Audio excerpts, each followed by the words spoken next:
So you in full form now, my Yeah, guy? man. Yeah. Let me go You got to final go up. power We're up. back. Yeah, We're let me back. power up. Hold on, man. Hold on. We're back. We're back, fellas. We're back. We've got this fixed. I really apologize. We're gonna go through the introductions again. Philly Notion. Let them know. Do your whole intro again, Hey, man. you already know I'm coming with it, my guy. Hey, look, warm it up though. Yeah. You know what time it is. Y'all know who you on with. You know who you rocking with. It's your boy Philly Notion. Notion Gang salute. You already know. Before we even jump into it, let's check the okay. Hey, hold up. Belt check. Hey, you already know. Ring check. Hey, you already know. Hey, look.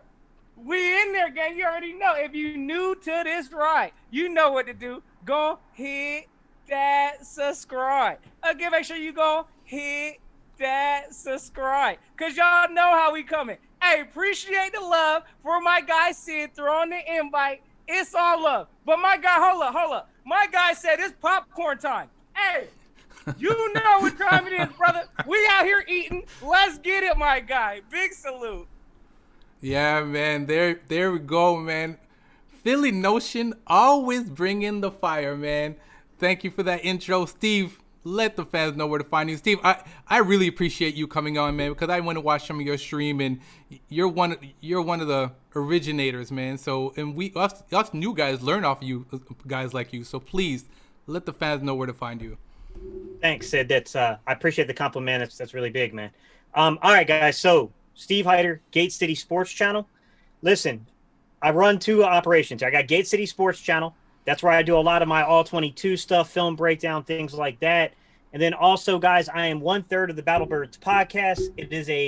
It's a live stream that we do. We used to do it on Saturday nights. We're now switching it to Sunday afternoons. So that way it'd be kind of a pregame coverage thing.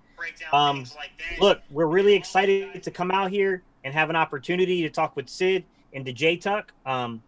Look, I want to know what the Dallas fan base thinks of the Philadelphia Eagles. Look, it's good to have outside perspectives. Even if we don't agree with those outside perspectives, it's good to know where the temperature in the room is around your organization. And that's what I'm really excited to hear is where do other fan bases perceive weaknesses at within the organization's strength. So, yeah, man, I'm excited, guys. Thank you all so much for the invite. Yeah, man, we're excited too. Jtuck, man, let the fans know where to find you. Yeah, let's do a check. I'm starting to feel like Thanos, man. So that's one. Let's see here. Hold on. That's two. Hold on, man. Hold on. Let me go get the time stone. That's three. All right. Four. And let me grab five. Oh, man, I'm powered up, man. What's up, Cowboys fam? It's your boy, Jtuck, man. We're in the house. Y'all know where to find me. Cowboys fans only. So go ahead, comment, like, subscribe. Somewhere down there. Also follow me on Twitter at JTuck151. I follow all Cowboys fans back, the good, the bad, ugly, man. But I appreciate Philly Notion, man. He's been supporting my channel, which is crazy as an Eagles fan. So I shared the love back. So there is ways we can share love. And then I just found Steve today when I knew he was going to be on the channel. So follow his channel, man. We're going to have a blast tonight. We're going to bring the heat, man. Y'all see I'm powered up. The chat's powered up. We're ready to go. So let's get it, Sid. Yeah. I don't know. It feels good though. Man, I know what Thanos was after. You know what I'm saying? Hey, Jtuck. Hey, look, bro. We got one ring for one finger. Y'all I know it is. Yeah. All right, guys. We're gonna keep it civil and clean. And guys, in the chat, I want that as well, please. The rivalry is here. We know it. Cowboys versus Eagles. And guys, I asked a question earlier that Steve started asking, and I'm gonna ask him again. What is it that makes Eagles fans hate us so much? That's what I want to know. So, Steve, I'll let you answer. And Philly, you could chime in after. And then we'll tell you why. I'll tell you why I hate you. And I'm sure Jtuck will fill in too. So, Steve, let us know. All right. Guys, I was born in 83. When I first started watching football, and I was, way too young to quite understand it yet, but I knew who the Dallas Cowboys were. And I knew you guys weren't very good in the late 80s. Then all of a sudden, in the early 90s, you started to come on. You took over our division for a good period of time in the 90s. And I'm sorry, that was formative years for Gate City Sports. Man, it started to bleed hate, bro. I'm not even gonna lie. Like, there were times, I'm not gonna lie to you, all we wanted was to beat Dallas. Ask me one of my greatest sports moments. It's 4th and 1 and stuffing Emmitt Smith. I'm just gonna be straightforward. Okay. All right. Philly Notion, let us know why you hate us so much. Look, man, a lot of it, honestly, a lot of this is from, kind of where my environment right now. If y'all checking me out, y'all know I'm out here infiltrating in Texas. Oh, yes. So y'all got to understand, I'm flocked by these delusional cow turds out here. That's out here speaking Super Bowl nonsense. Gang, we all know there ain't been no Super Bowl sniffing nothing for a quarter of a century, 2.5 decades. So, hey, that's what I'm surrounded by here. So the passion runs great. And, hey, it's for whatever reason, I got to hear it every time I walk out the house, gang. But, hey, it is what it is. It's all love. Hey, I can't really, knock the Cowboys for their past success. But at the time, they've passed that baton over. It's like being in a race. Y'all know y'all seen the Olympics. When they hand that baton over, yeah, y'all should be humble. Y'all handed it over to the team in the NFC East that's going to go ahead and run away with it. So that's how we rocking. That's where the hate lies. But, hey, it is what it is. It's all love. Yeah, man. Philly, man. Bro, you may be gunning for another team, but I love you, man. Seriously, man. Like, you bring this whole streaming to another level. So, with that being said, Jay, man, I think we need to chime in, man. But I want to hear from Jay. Why do you hate the Eagles so much? This is the answer of why they hate us. This is why they hate us. We run the East. We run the East. It's fact. It's fact. It's fact. We know what it is. We are America's team. No matter what, when things are going bad, they're going to watch. The whole world's going to watch. When things are going good, we keep the NFL's lights on. Now, I said this on my show, and I mean this with all sincerity. I really don't hate the Eagles like a lot of Cowboys fans do, because they really don't get under my skin. Like, to be honest with you, and this will probably change after today's show, but Eagles fans really leave me alone on Twitter. I've been to numerous Cowboys and Eagles games, and the fans have been okay. It was the other team in Washington who I've had issues with. So my beef has really never been with the Eagles per se, but there are some of the fans, and granted, I'll take ownership that there are some Cowboys fans who are annoying as hell. We all know that. As Cowboys fans, we know there's annoying Cowboys fans and there's annoying Eagles fans. So I feel like just us being in the division, being the two top dogs in the division, it creates that animosity towards each other. But like I said, man, we know who runs the East. We know who keeps the NFL's lights on. We know on Sunday Night Football, opening day, who's everyone going to watch. It's the boys. It is what it is, and a lot of people get jealous of that. It's not just the Eagles hate it. I mean, everyone hates it, but it is what it is. You can't stop it, so we're here. Yeah, man.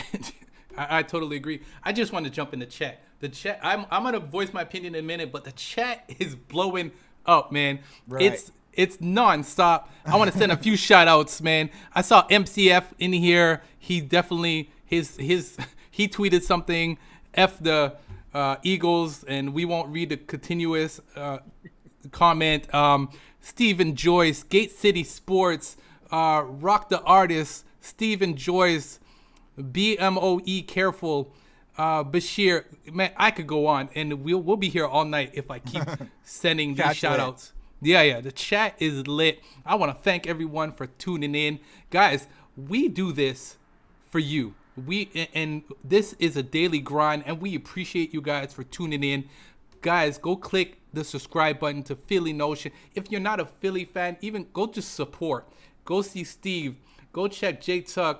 Philly fans, do the same thing. I know you guys, I just got like 11 new subscribers. So definitely, guys, go hit Jtuck, show the support, and we appreciate you guys being here. So with that being said, I'm a Philly hater because that's a rivalry that's been going on for years, and that's what it is. And one of my best friends is actually a Philly fan, and I can't stand him being a Philly fan. And we argue every time it's coming to a game. There's problems, and we don't see eye to eye. And if one doesn't listen, we have respect for each other, though. If I win, I won't call him, and if he wins, he won't call me. Right. We give each other that space. Right. Because you know it's not going to end well. So with that being said, I just want to put it out there. I understand why you guys hate us, because if you guys look at the stats, we're beating you guys 69 to 53 games. That's what it is. We beat you guys 69 times, and you guys beat us 53. Steve, I know you want to chime in. I see you. I see you looking. Let us know why you think that is. Simply put, you guys suck. It's the Super Bowl era. Let's be real. Since the Super Bowl era, the Eagles had this dominant team in the late 40s going into basically the late 50s into the 60s, and then we switch over to the Lombardi format, and they took a nosedive. Let's just call a spade. They nosedived right after they started Lombardi Trophy. We went through some struggles in the 70s. I wasn't alive. I didn't get to see it, but I know my parents. They were alive. They saw it. I know the memories until Dick Vermeil got to Philly. To be real with you, one of the greatest things I've got to witness in my lifetime was the organization being shifted and turned around by Andy Reid. Can really say Jeffrey Lurie was really the start of that, but Andy Reid coming in, making this unprecedented hire of a guy that really only been a positional coach, and saying like, look, man, we know football minds, and this guy's a football mind, and bringing him in. I mean, it really turned around the fate of the Eagles, because let's be real, you take out Andy Reid's record versus Dallas, and it was a lot worse. To be forthcoming and honest about it. It's one of those things to where you could say that we're more of a recent history of lately, but hey, man, I still feel like the trajectory's going up. I feel like we've got at least a top 5 coach, in my opinion. I think you can make an argument of third or fourth, but I would say that most people within reason would say he's top 10. Most people would say top 5. So, I mean, I like our chances. I mean, I like the Eagles' long-term trajectory. I think that, we got some issues here and there with scouting. I will admit our scouts sometimes. I feel like I could do a better job at times than some of them can. But I will say that we've been on point with professional scouting, pro scouting, especially sifting through teams, undrafted rookie free agent pools, stuff like that. I thought the Eagles have always been really good, especially under Peterson of lately and Roseman lately handling that. I thought there's been an upward trajectory. And I'll be honest with you guys. I know y'all don't want to hear this as Cowboy fans, but I think there's going to be a couple rings coming real soon. For Dallas? No, for Philly. Okay. Jay, hold up. Philly, I'm going to get to you. Yeah, Jay. what's in your cup? That's what's going to ask me. What's in his cup? Let me grab my cup, because I know he's probably drinking something too. Jay, I know you want to chime in on that Super Bowl comment, because I believe the Dallas Cowboys are going to the Super Bowl this year. I don't see the Eagles going that far, because I think you guys are having right now. You guys are also having contract negotiation problems, injury problems, and I could go on. And coaching problems. We know about coaching problems. We've been there. A quarterback controversy? Yeah. So Jay. Hey, let me interject real quick. Hey, I agree, man. The backup quarterback controversy going to be real heated this year. I'm trying to tell y'all this. Look here. Look, let's go ahead and put it out there on the table, gang. Look, we know who the defending division champs are. I don't know why, we have to year after year come up here, as an Eagle organization and ask for respect. What y'all don't understand is, okay, Doug Peterson has been our coach for 5 years. Right. For those 5 years, hey, look, we've been in playoff contention for the dance. Okay, and we've already brought one of these within that time frame, back to the organization. So the trajectory, as Gate City Sports was saying, is projected up. So look, I know, it's hard to hear as Cowboys fans, that, the time in the past is over. The 90s are gone. We're now in 2020. Look, we understand y'all have a new coach, okay? Y'all trying to figure out new philosophies. One thing that we have that is a consistent in Philly land is we have the same greatness that brought us one of these. So we have pretty much in place right now. Everything else we're just building on. So I'm confused as an Eagles fan how a Dallas Cowboy fan has the audacity to say the word Super Bowl when you're rebuilding. Let me know, gang. we're not rebuilding, we're reloading. That's a completely different circumstance. Oh. And you ask what has changed since you brought one of those home. The guy right there in the picture on there, he's not there anymore. That quarterback's not there anymore. And so he's not there anymore. So you guys really don't have that consistency at quarterback that you had that year. Now, granted, that was a magical season. You can't take that away from you guys. I'm not going to even hold you. But Nick Foles isn't there. And also what you have to remember, when is the last time there's been a back-to-back division champion in the NFC East? So I believe it was a team that wears green that did it the last time. What year was that? When was that? I'll give it to you. It was over the 2000s, but yeah, exactly. So when it comes to, so if you're looking at history, there won't be a repeat divisional champion this year, and it's going to come down between the two of us. And I'm going to tell you like this: if it wasn't for coaching that we had last year, we should have took the division. That last game shouldn't even matter between the two of us. We had mishaps. I'll say it. I'm sure everybody, Cowboys fans in the chat, will say Doug Pearson is a superior coach to Jason Garrett. But as you said, Philly Notion, he's not around no more. He's in New York. We got a great coaching staff that's in place. And so the weapons that we've had, we've reloaded the clip. We've gotten stronger on both sides of the ball. That's why the Cowboys fans are optimistic about this season going to the Super Bowl versus the chances for where you guys stand at this standpoint. Jtuck, let me ask you one question. All right. Because you brought this up. So let me make a counterpoint. Okay. Carson Wentz doesn't hand Nick Foles home field advantage. Can Nick Foles win on the road in the playoffs and hoisted that Lombardi that year? I mean, it depends. I mean, it's a team game, so you really can't place it just on the quarterback position. And granted, Carson Wentz did do his job that season, but he didn't have to go through the full gauntlet. I mean, we had a guy before Dak Prescott who was great in the regular season, and when it really counted, he always disappeared. Don't kill me, Cowboys fans, just stick with me. But he disappeared. When it counted most. And that's what determines a great quarterback is how can they handle themselves throughout the clutch. And Carson Wentz hasn't been able to get to that point. Now, if it would have been maybe he got to the NFC Championship game and went down, okay, then maybe he'll get a little bit more credit, because the conversation I always have with people, think about Dak's rookie season. If Romo would have came in playoffs and led us to a Super Bowl, y'all wouldn't have gave that Super Bowl to Dak Prescott. That wouldn't count under his resume. So the one that doesn't count under Wentz's resume may as well. Am I right? Wait a minute, Jtuck. But what's the scenario? That Dak plays 13, 14 games that year, basically clinches the number 1 seed, and then Romo comes in relief? Because I would say that Dak had a pretty big hand in that. Yeah, well, exactly. Well, he did, but there was still, when you get to the playoffs, things go up a whole nother level. Yep. And there's a lot of great quarterbacks that weren't able to seize the moment once things got into the playoff atmosphere. So how do you know that if you guys would have even had Carson once he was healthy, that you guys would even have that one ring that Philly Notion keeps flashing the camera? We wouldn't have known. And so that is why a lot of people are skeptical of Carson Wentz. Can he really make it through the gauntlet of going through a regular season and playoff? So that's why you guys drafted a quarterback in the second round this year. Am I right? Or am I wrong? So I think hang on. I think there's an element. I think there's an element of truth to that, you know, you look at everything that's going on between all the stuff with COVID, right? You know, the uncertainty of the season, the uncertainty of the health of the players and the safety of the players. Sure. And of course, look, I'm not going to sit here and I won't act like Carson Wentz is Sam Bradford, right? Because I think there's a difference in the way that these guys were sustaining injuries. Sam Bradford was just brittle.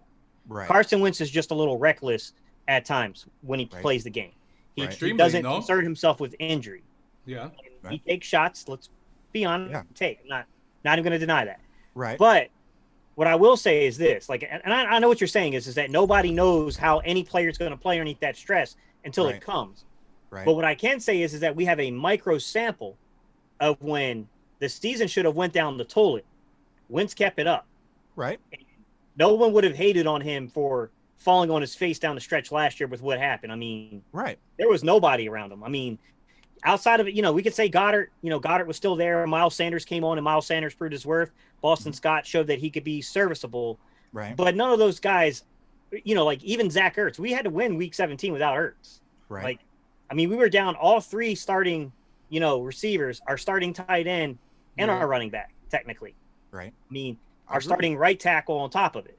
Right. And Wentz went out there and clinched it. We're not arguing that. We're telling you that game, we should have won, and we didn't. And you guys came, and you guys play with a lot of second string people, and right. My point. I think our argument is, do you think the pressure situation? But But my question, and I think that what Jtuck's question is, do you think that if Wentz was your QB, that you guys would have won that Super Bowl that year? That's what I want to know, because I don't think it would have been possible. I'll throw out my take on that. So how I look at it is, we know we needed Wentz, okay, to at least get us to the point to where he was at. Honestly, that's going to be speculation, right? I mean, we haven't. That's an honest thing to say. We haven't seen, Wentz in that form to whether or not he could actually do that job, but we know he could set it up. So that's one thing that's a fact. And honestly, I think he has all the tools. When you look at everything, when you weigh out Carson Wentz as a whole, I mean, yes, I would feel more confident going into a playoff situation, with of course, healthy Carson Wentz. That's your only knock, or that's the only knock anybody is going to say on Carson is this injury.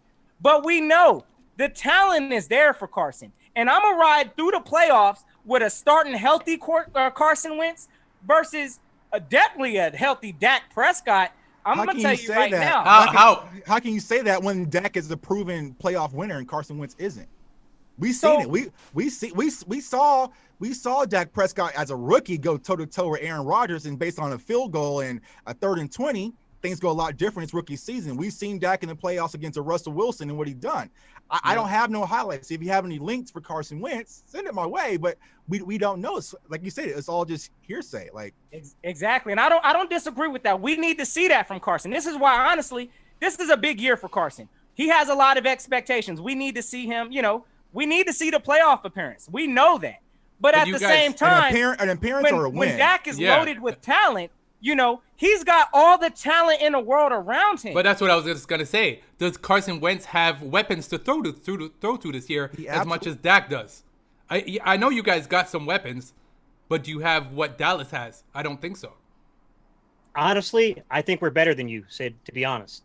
You might have better front line, but you don't have the same range of depth that we do. Once you get past CeeDee Lamb, bro, I could go play for Dallas. I'm just going to be real with you. The back end of your roster is suspect. Roster where? We're talking about wide receivers? Past your starting 3 receivers. Past CD. When you get past those starting 3, it's real suspect. Do you realize who we have in the backfield? Yeah, I get you got Ezekiel Elliott. I get that. But what I'm talking about is sustain 1 to 2 injuries, and you're going to be in a very, very similar situation to what Philly was in, to where you got a lot of guys on the back end of the roster that might be pretty good special teams producers, but you're going to have a lot of questions about their ability and their production in games and whether or not they can be serviceable targets for Dak Prescott real quick. Now, I know that it helps that you got Zeke and you can rely more on your running game in that particular situation, but that would derail probably a lot of the title talk. But do you remember? Wait. Do you remember what Cooper did to you guys? Because I do. I remember what Slade did to Cooper. I remember Cooper on the last game, coming out the game on the last play. What was it, like 4th and 11 or something? That's the Cooper I remember. Last game of the season with the game on the line. That's the Cooper I remember. Yeah, checked himself out, didn't he? That's the only Cooper. That's the only Cooper. I'm done, Coach. That's the only Cooper you remember, though? Because I remember some other Coopers. I do too, especially against Philly. Yeah. Look, I'll tell you this: Amari Cooper has made Dak Prescott a lot better of a quarterback. I'm not going to deny that. But the thing is, wait. What did you just say? Repeat what you just said. Blanket a receiver. Okay. Guys, please in the chat. Please chime in on this. Do you think Carson Wentz is a better QB than Dak, or do you think that Dak is a better QB than Carson Wentz? So when we say a better QB, what are we basing topic? Who's been better in head-to-head games against each other, Carson or Dak? But so you're looking at just the individual stats, right? Yeah. As an individual who's been aspect. better? Carson Wentz. But who won more games? Like, okay, but is that a team statistic? But here's the thing.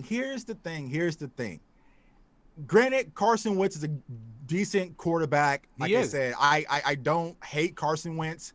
You know, I like the kid. I like him off the field, you know, what he represents and everything like that. But if it wasn't for him playing for the Philadelphia Eagles, if he played for the Browns, no one would mention Carson Wentz in the same breath as Dak Prescott. The only reason why he's tied to Dak Prescott is because he's in our division and he's our rival. That's it. That's the only reason why. Because if you look at the full scope of things, statistically wise, Dak wins. Winning wise, Dak wins. Leadership wise, Dak wins. Mm-hmm. Does he? Could Dak have won last season with the practice squad? Could he have clinched the division? Because he couldn't even do it with those 3 receivers you had. That's Well, why y'all had just to get saying. Amari. Leadership. That's why y'all but- had to get Amari. Where No, was but- it when but you what had you the Eagles? When you had the Eagles on a silver platter, where was Dak's leadership? It He was hurt. action. He was hurt. We had hurt. Jason Garrett. That's what I'm saying. You just mentioned Doug Peterson being a top 5 coach. Mhm. You wouldn't fix your lips to say that about Jason Garrett. None of us would. Coaching Never. does matter. Coaching Yep. does matter. And now I feel like same should adjust, continue winning with this Dallas Cowboys team. But I feel like Jason Garrett wasn't equipped to be able to do that. Like we've seen cases where one player goes down and Jason Garrett just loses functionality as a coach, or left tackle is out, or right tackle is out, or Zeke suspended, different things like that. Jason Garrett and his staff didn't make the proper adjustments that I trust Mike McCarthy will. Yeah. That's the Can I difference. tell you? Can I give you guys my reason to why I think Dak is completely suspect and doesn't even deserve to be in the same conversation as Wentz? The floor is yours. Yeah. All right. I'm going to shut all it down real quick to where there's nowhere to go with the argument. I'm going to give you Dak in one quarter that tells you everything about Dak's career. Dak in the fourth quarter of games. He's 365 completions on 571 attempts. 63.92% rate, right? 4,445 yards, 27 touchdowns, 12 interceptions. That sounds phenomenal, doesn't it? Yeah. That's also surface level statistics. Let's dig. Take the trailing with 2 minutes, trailing with 4 minutes, and let's combine it. Just say when trailing with under 4 minutes to go. What does he look like? What does he look like, gentlemen? He's 121 of 246, 49% completion rate, 1,409 yards, 3 touchdowns, 8 interceptions. Is that a quarterback you trust?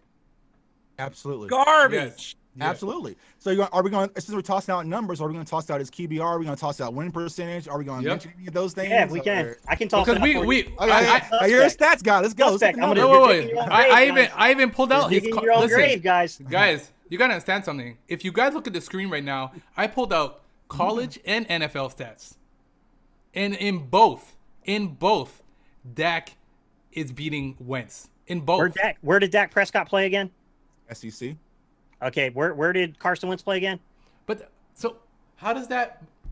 But do you understand your Y'all didn't argument? even want Dak Prescott. Y'all wanted Paxton Lynch. Yeah. Well, Don't not even say that, y'all. Don't say but y'all. who had Yeah. more talent around them? Did Dak Prescott have more talent around him in college, or do you think Carson Wentz did? Who was playing around more time? Who played against more talent though? Did Dak win anything? Carson did. Oh, Yep. okay. Okay, Sure so did. Shout out to the Bison. Beating both in the NFL now and in college. yeah, but can we Just also saying. argue? But can we also argue right now that overall, if you look at stats, that Dak overall is a better QB than Carson Wentz?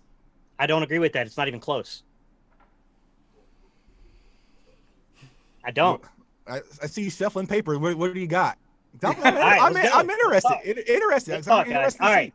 So all right, you guys you're naming these very surface level stats, but you're not digging into what can tell you, like, okay, how's this person performing when the chips are on the table and when games, because he's suspect as man.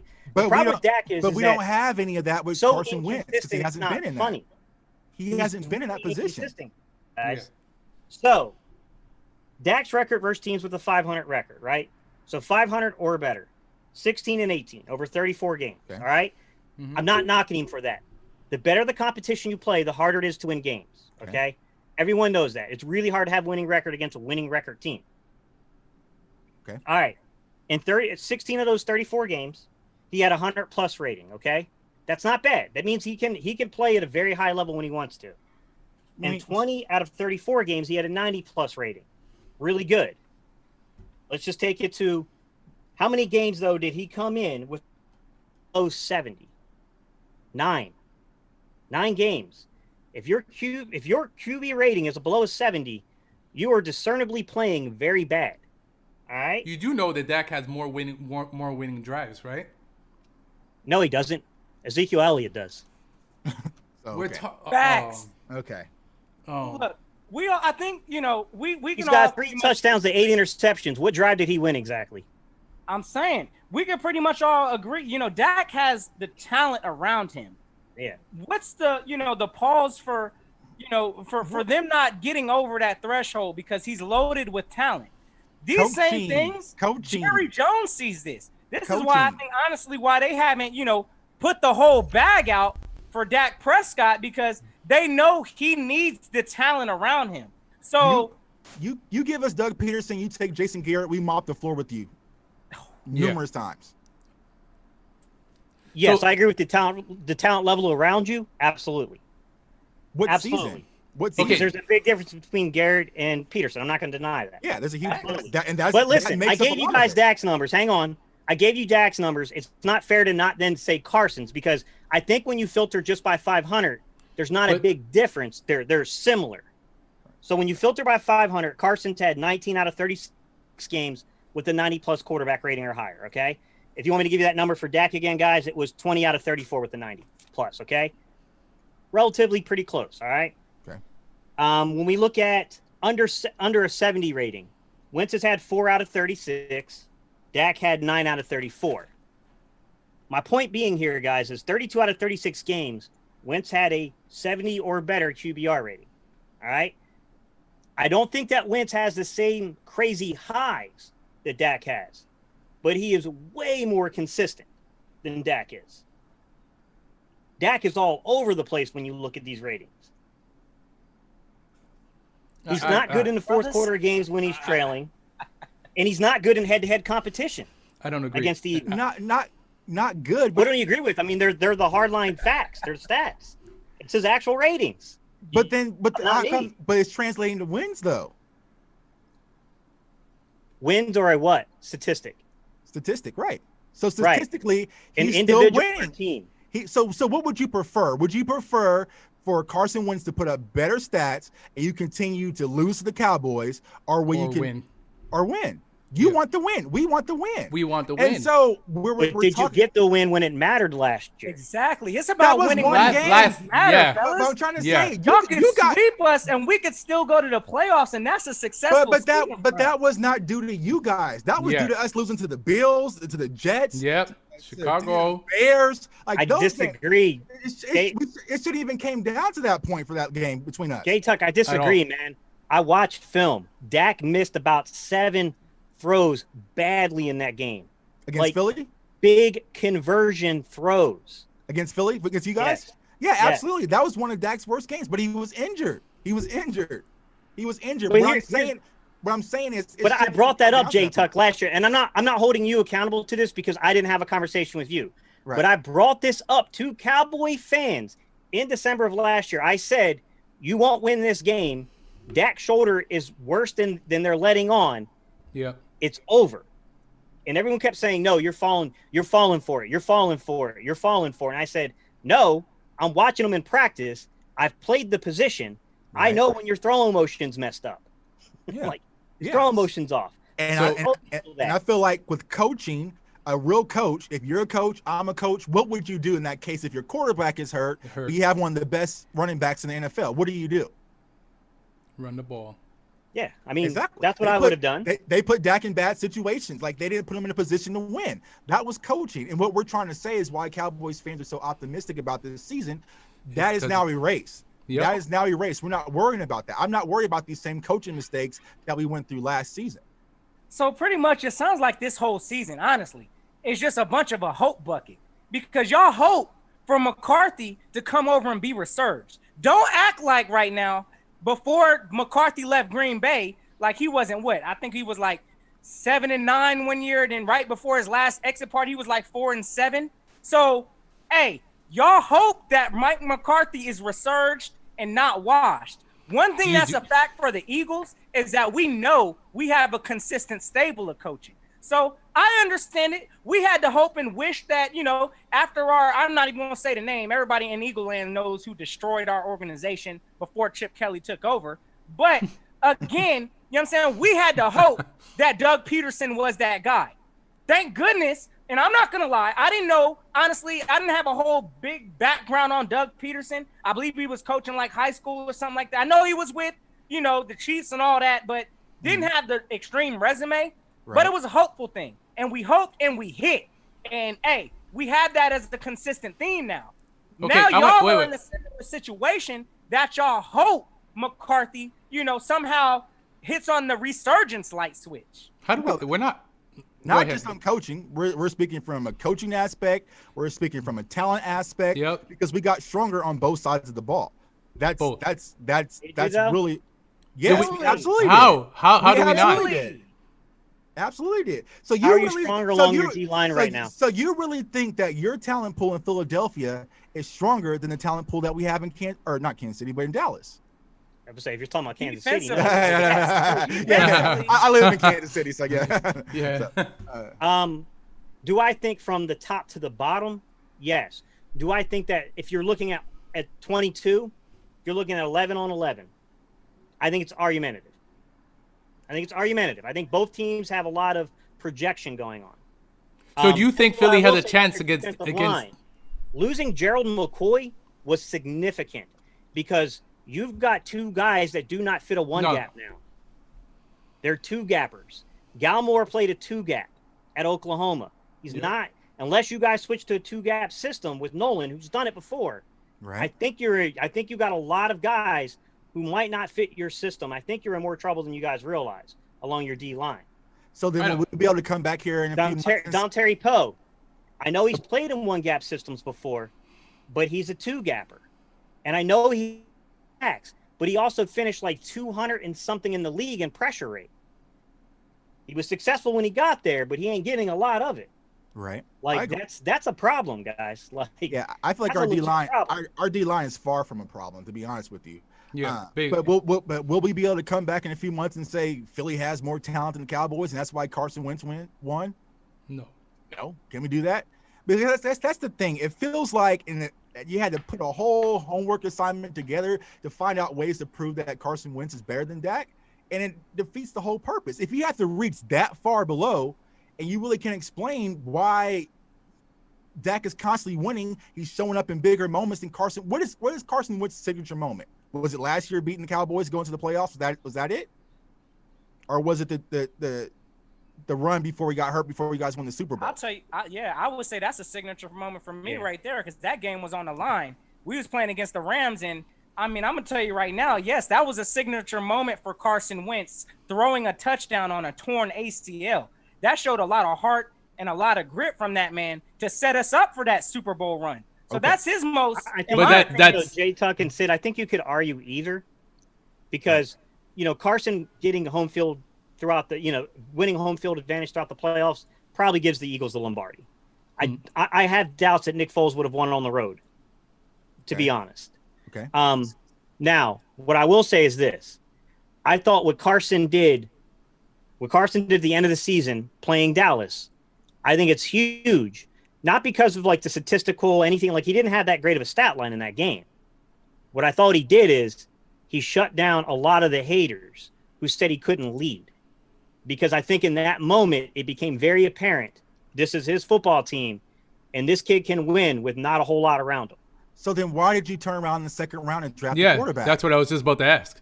If you guys are so confident, why did you go get a second quarterback? If you're so confident in Dak, why do you got Andy Dalton?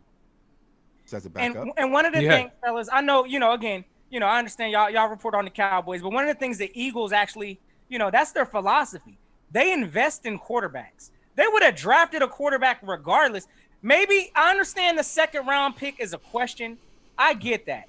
But if it's a quarterback that they want and they truly want to develop, I understand it. They value their quarterbacks there.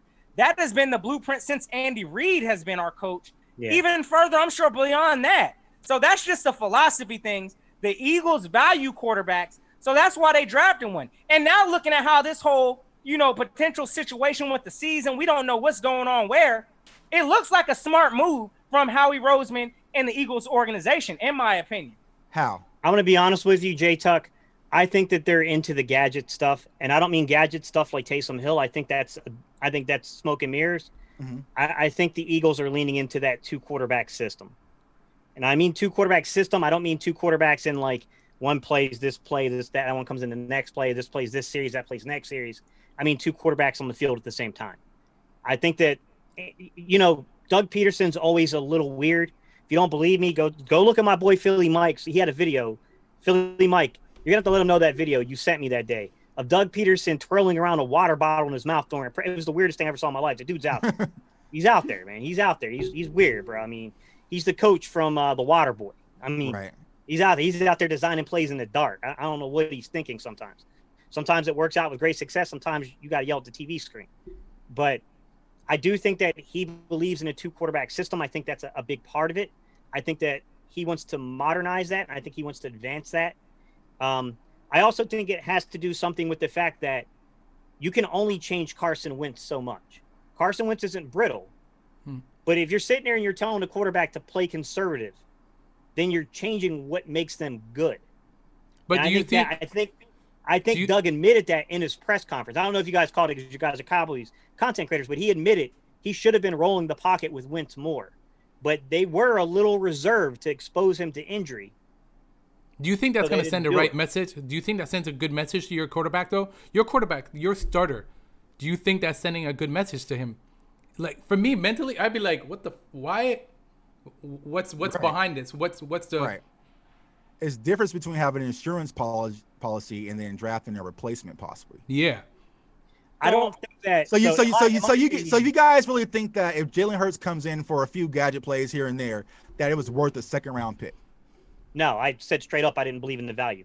I believe in the player. I like the player. Second round was it was graded too high. That was a reach. He was an end of the 3rd, beginning of the 4th round talent. Okay, that's fair. Okay, so guys, before we go any further, it got a little heated there. My everything started smoking on my end. So I just want to jump in the chat. I want to send a few shout outs, man. The Lunatic is in the house. Thanks for tuning in. TYC, thanks for tuning in. Simon says, thank you for tuning in. Reggie Goodridge, what's up, man? Yeah, and I'm just gonna flip over here. Solo Sports, thanks for tuning in. Eagles has landed. Thanks for tuning in. Eagles had landed. I don't even know. Wow. Okay. Listen, guys, this is huge, and this is what YouTube is about, and we're gonna do this again. And it's not stopping. It's not ending. We're still gonna go. I'm gonna say. We got some questions. So, Philly, going into the 2020 season, what do you think the outcome is going to be against the 2 games that we face each other? Do you think that you guys actually has a chance to, is it going 1-1? Is it going to be 2-0 for you guys, 2-0 for Dallas? Let me know. Be realistic. I ask you these questions because I want us to be realistic. We got to be realistic. Dallas Cowboys is stacked. The Philly is, I think you guys are rebuilding right now. That's how I see it. So, okay, that's a great question, Sid. I'm going to tell you like this. Honestly, just looking at the way the Cowboys are built right now. Again, I understand y'all are rebuilding, and I think we see y'all fairly reloading. Yeah. All right, we got whatever garbagized. Anyways, you know what I'm saying? Y'all know. Look, it's always a tough matchup every time we see y'all. I ain't gonna say right. We coming out there to mop y'all up. I think it is going to be a close game. Now, I think just on my side of things, just the way that Carson is motivated this year. I mean, you don't think Dak is motivated? I mean, he's definitely motivated. But again, this comes down to also some consistency with the coaching, which I don't think y'all have. I think y'all are going to take a little bit to find that and build that groove, which come November 1st, that's about 4 weeks or so after the season kicks off, 5 weeks. Look, I'm going to tell you right now, I don't think y'all will be in that groove at that point yet. So it's possible. I definitely feel we're taking November 1st. Let's not get that twisted. We win in November 1st. Now, the game, I believe, is like after Christmas, a couple days, December the 27th, depending on what we're playing for. Honestly, I think, and hey, y'all can call me what it is, but I look at the Eagles as potentially having either some kind of an 11-5 or 12-4 type of a season. So I don't know if we'll have the division in the bag by that point. And if that's the case, we might play some bench squad come December 27th, and the game ain't gonna be played for nothing, and y'all might win it. But beyond that, if we're playing for it and the game is on the line, brother, please believe y'all catching a broom sweep. That's my thoughts on it. Yeah, I think you're on cloud. I think you're smoking something. That's my opinion, because I don't see it being a clean sweep. I believe that, the Eagles game and the Dallas games are always, like you said, very close games, except for last year. The first game and then the second game, but whatever, we won't get into that again. But I believe that we'll have a 1-1 this year, and then a lot of people in the chat are saying it. I find that we always struggle in December for some reason. That I don't know what it is. Coaching. Yeah, exactly. But and also the Romo curse, I call it. But I believe it'll be a 1-1. Jtuck, please chime in. Let me know what you think. Yeah, man. I mean, honestly, to be real, I had the prediction at 1-1. But like I said, the hard part about making predictions with this season is that we don't know what things will look like. I mean, going to Philly and playing in front of your crazy Philly fans versus an empty stadium is a completely different scenario. So you really have to see what things look like. Philly, turn on your camera. You really have to see what things look like first. But I would say 1-1 is a safe bet. But if it had to really go into it, I feel like what he said is completely false. I feel like Philly's going to be chasing us from out the gate, and we're really not going to have to come down to that last game against Philly to win the division. I feel like we're going to have – this will be more of that rest our starters last week type of team, to be honest with you, because I feel like the Cowboys have enough talent. I feel like with Mike McCarthy, everything's going to be solid. So I'm really not – to be honest with you, my focus isn't really on Philly. I'm going to be completely 100. I know that this is the show, but my focus is on bigger targets, like beating the Saints and beating teams like the Seahawks and like that. Like that's where I'm focused. I'm focused on Green Bay and, those type of teams. Like beating Philly and winning the division, it is what it is. I feel like that's just the minimum amount expectations. I feel like that's already the expectation when it comes to the Cowboys this season. So I'm really focused on the bigger teams, but I feel like it's going to be a split probably. But it really depends on what the season looks like as far as having fans and different things like that. And I see that I'm under Philly Notion right now, so I took over his spot. I'm gonna hold it down. Yeah, man, because Philly, you close your window, man. Please do not close your window. He's back. Yeah. A little switch around Hollywood Squares. So, but yeah, I would say 1-1 for the split. But my question to you guys: so why can't you be so optimistic about the season? Like, I just really don't understand what can make you guys optimistic about the season. We can't. Like, because I'm really trying to look at it from the outside. Like, I'm not a Cowboys fan. I'm just looking at it from a football perspective, and I'm looking at the Eagles. I don't feel optimistic about what you guys have. Maybe Jalen Reagor is that guy. He's gonna take you over the hump. But looking at what you guys have, because we did this show with the Bluff City Cowboys, we broke down the rosters, looked at the depth and everything, and I just wasn't excited about it. So maybe there's something that you guys why don't we walk it through, Jtuck? Why don't you walk us through and tell us, like, where is your apprehension at? Because I feel like the only position that we said, and correct me if I'm wrong, Sid, the only advantage that Philly had over us in the division was the tight end position. Yep. And that was it with Goddard and Zach Ertz. I feel like there's questions in our secondary, but there's questions in your secondary as well. I feel like our offensive line is stronger, our wide receiving core is stronger, our quarterback stronger, our running backs are stronger. So when you look at it from a talent perspective, where is Philly's strong point? Is it really just going to be Wentz just placing the team back on his back and leading you guys to the playoffs and to Tampa? I'll put it this way. Is the team that you think's lining up week one worse than the team that lined up in the playoffs for Philadelphia? No. See the optimism? Yeah, but okay. So I'll take that point. But the reason why I say is that the only reason that you guys made the playoffs last year was due to Jason Garrett and bad coaching. Like, yeah. That was really it. There was no reason why we should have even been close to you guys. Like once you guys had the injuries and everything went down, we should have just blew that lead out the door with the NFC East and could have rested that game. But I feel like Jason Garrett had so many coaching blunders, whether it was Minnesota and the games we mentioned, that put you guys right into position. And as we know, when we line up Cowboys versus Eagles, it could go either way. But I feel like that was the difference maker. But if I feel like we run that entire thing back, you guys are at full strength. We're at full strength, but what we have in place, it won't even get to that point this season. So let me ask you a question, because there's a sticking point here that I think has to be addressed in order for us to kind of go forth with it, and it revolves around Mike McCarthy. Right. Because what I'm hearing from you two guys is that you guys feel that Mike McCarthy is like just exponentially better than Jason Garrett. Absolutely. Right? Absolutely. And Doug Peterson. Okay. We can stick to that one later. I don't agree with that one clearly. Okay. But explain to me, how do you get kicked out of Green Bay with Aaron Rodgers as your quarterback if you're that good? Because relationships become stale. Yeah, exactly. I mean, it happens. You get tired of people. That's exactly what it is. Jason Garrett leaving practices to get massages? Was he that derelict in his duties? People need to change the scenery. People need to change the scenery. Look what Andy Reid did, leaving Philadelphia to come to Kansas City and win a Super Bowl. So sometimes Reid's up there. Like Andy Reid's up there. You can't come on, man. McCarthy. But McCarthy's no. But I'm saying that. But Andy Reid ended up leaving Philadelphia. He needed to change his scenery. He needed something new.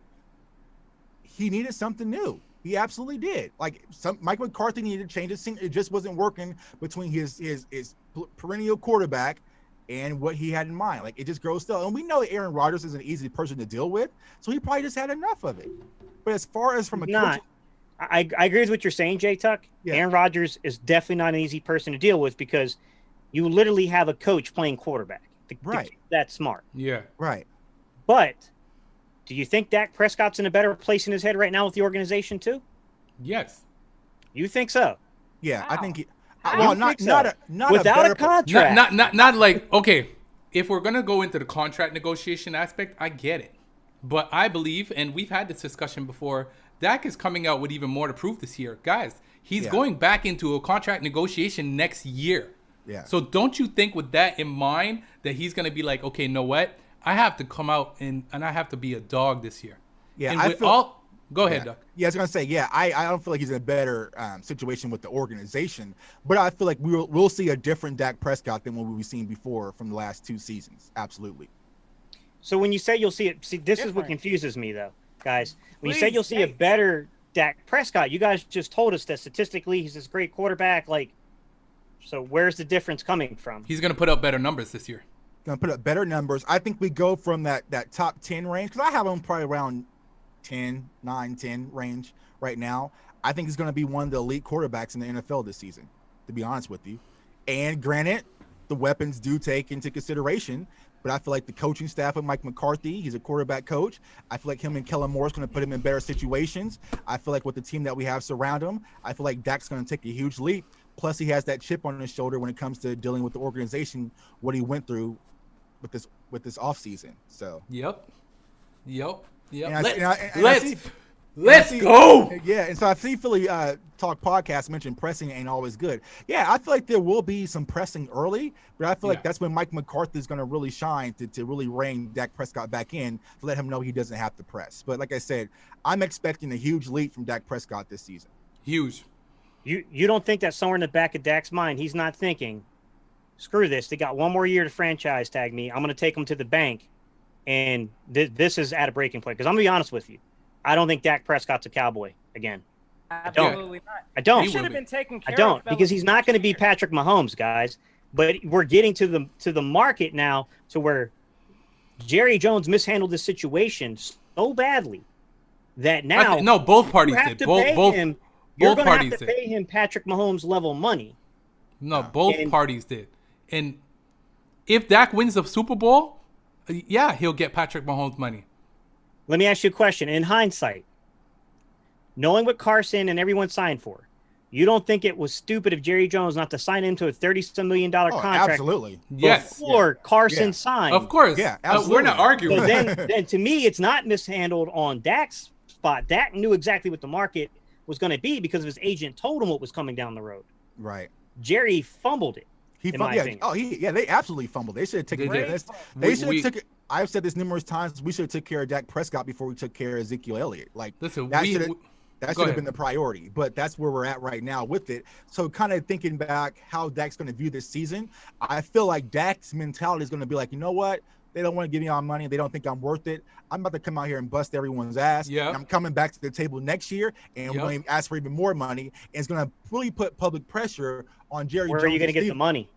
He's going to have to find it. He's going to have to find it. He's going to have to find it because if Dak Prescott has a great season, he jumps and makes a catapult within that top 5 quarterback range. We go to an NFC championship game, let's say.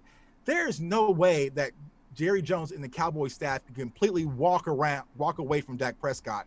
None. There's no way they can do it. So Dak is going to apply pressure. I feel like Dak plays better under pressure.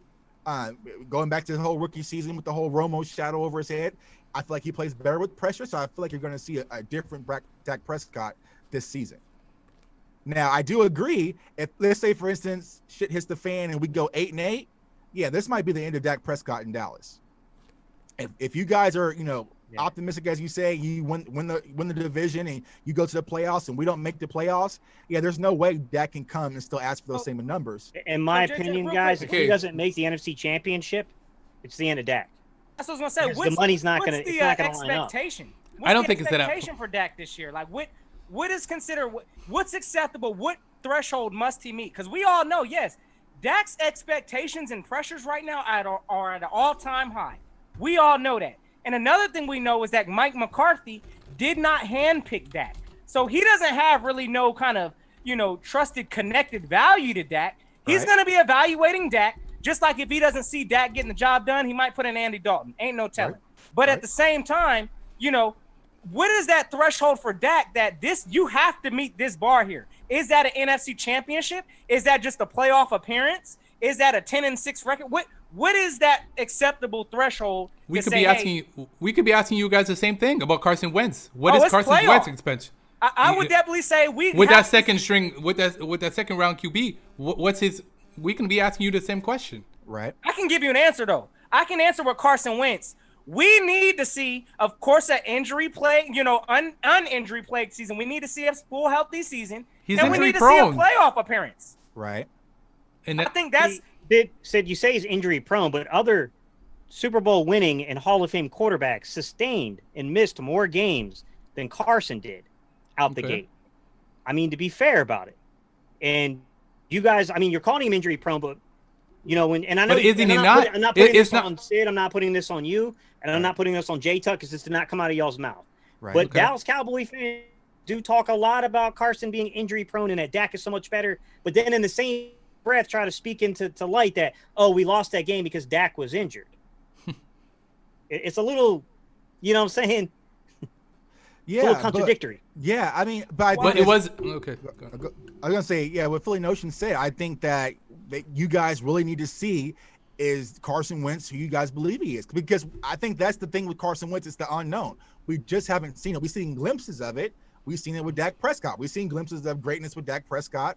It's just that consistency. So I feel like if you guys were to see that with Carson Wentz, it'll make things a lot easier. But if something hits the fan this season and you guys miss the playoffs or he doesn't get off to the great start, there might be a quarterback controversy where they want to bring in Jalen Hurts. I feel like for Dak Prescott, I would personally say divisional, depending on how it goes. If we get to the divisional round, let's say we go to New Orleans, Dak Prescott plays lights out, but man, we just lost a hard, tough game by a field goal. I'm okay with that. But I feel like if we go to New Orleans, that same situation, we get the doors blown out and Dak plays horrible. I feel like that's where the Cowboys can sit back and analyze and say, maybe this is not going to be for you. We have this talent around you. We have the coaching around you. So I feel like a divisional great game from Dallas Prescott is really the minimal expectation for this season. Yeah. I mean, what concerns me about the situation you guys find yourself in is we go to coaching and you say, hey, look, Jason Garrett let us down. Yep. But Jason Garrett was the same dude in 2016 that looked real good, to be honest. And division in 2018 too. We're not saying that Jason. I'm not saying. Hey, Jason Garrett let us down. Okay. I'm going to speak. I'm going to speak for myself. I'm not saying Jason Garrett was a terrible coach, because he had some good years with the Dallas Cowboys. Okay, I'm not saying that.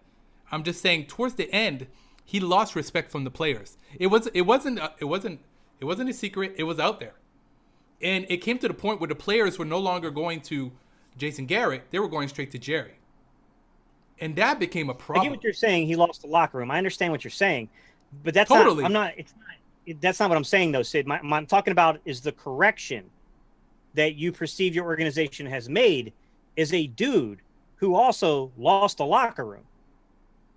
Yeah, but he's coming into a different. You get where I'm coming from here? Yeah, I get what you're saying. Go ahead, Jay. But what I'm saying from your aspect, you guys went through it. You guys went through a jump from Chip Kelly to going to Doug Peterson, and you realize how Doug Peterson's confidence, his arrogance, his creativity, it oozed to the locker room and it ran throughout his team. I feel like with the coaching staff, not just Mike McCarthy, but Mike Nolan and the rest of the coaches on the staff, it's going to be a different atmosphere. Even just watching it from our aspect, from what's going through training camp, the way that they're conducting themselves right now in training camp is completely different than how they conducted themselves under the Jason Garrett era. So I feel like it's going to be a different approach when it comes to work for the Dallas Cowboys team that we're not accustomed to. So I think that's one of the reasons why we're saying there's going to be a difference between Jason Garrett and Mike McCarthy. Because I feel like when we play the Sean Paytons, the Bill Belichick's, those type of coaches, Jason Garrett used to shrink.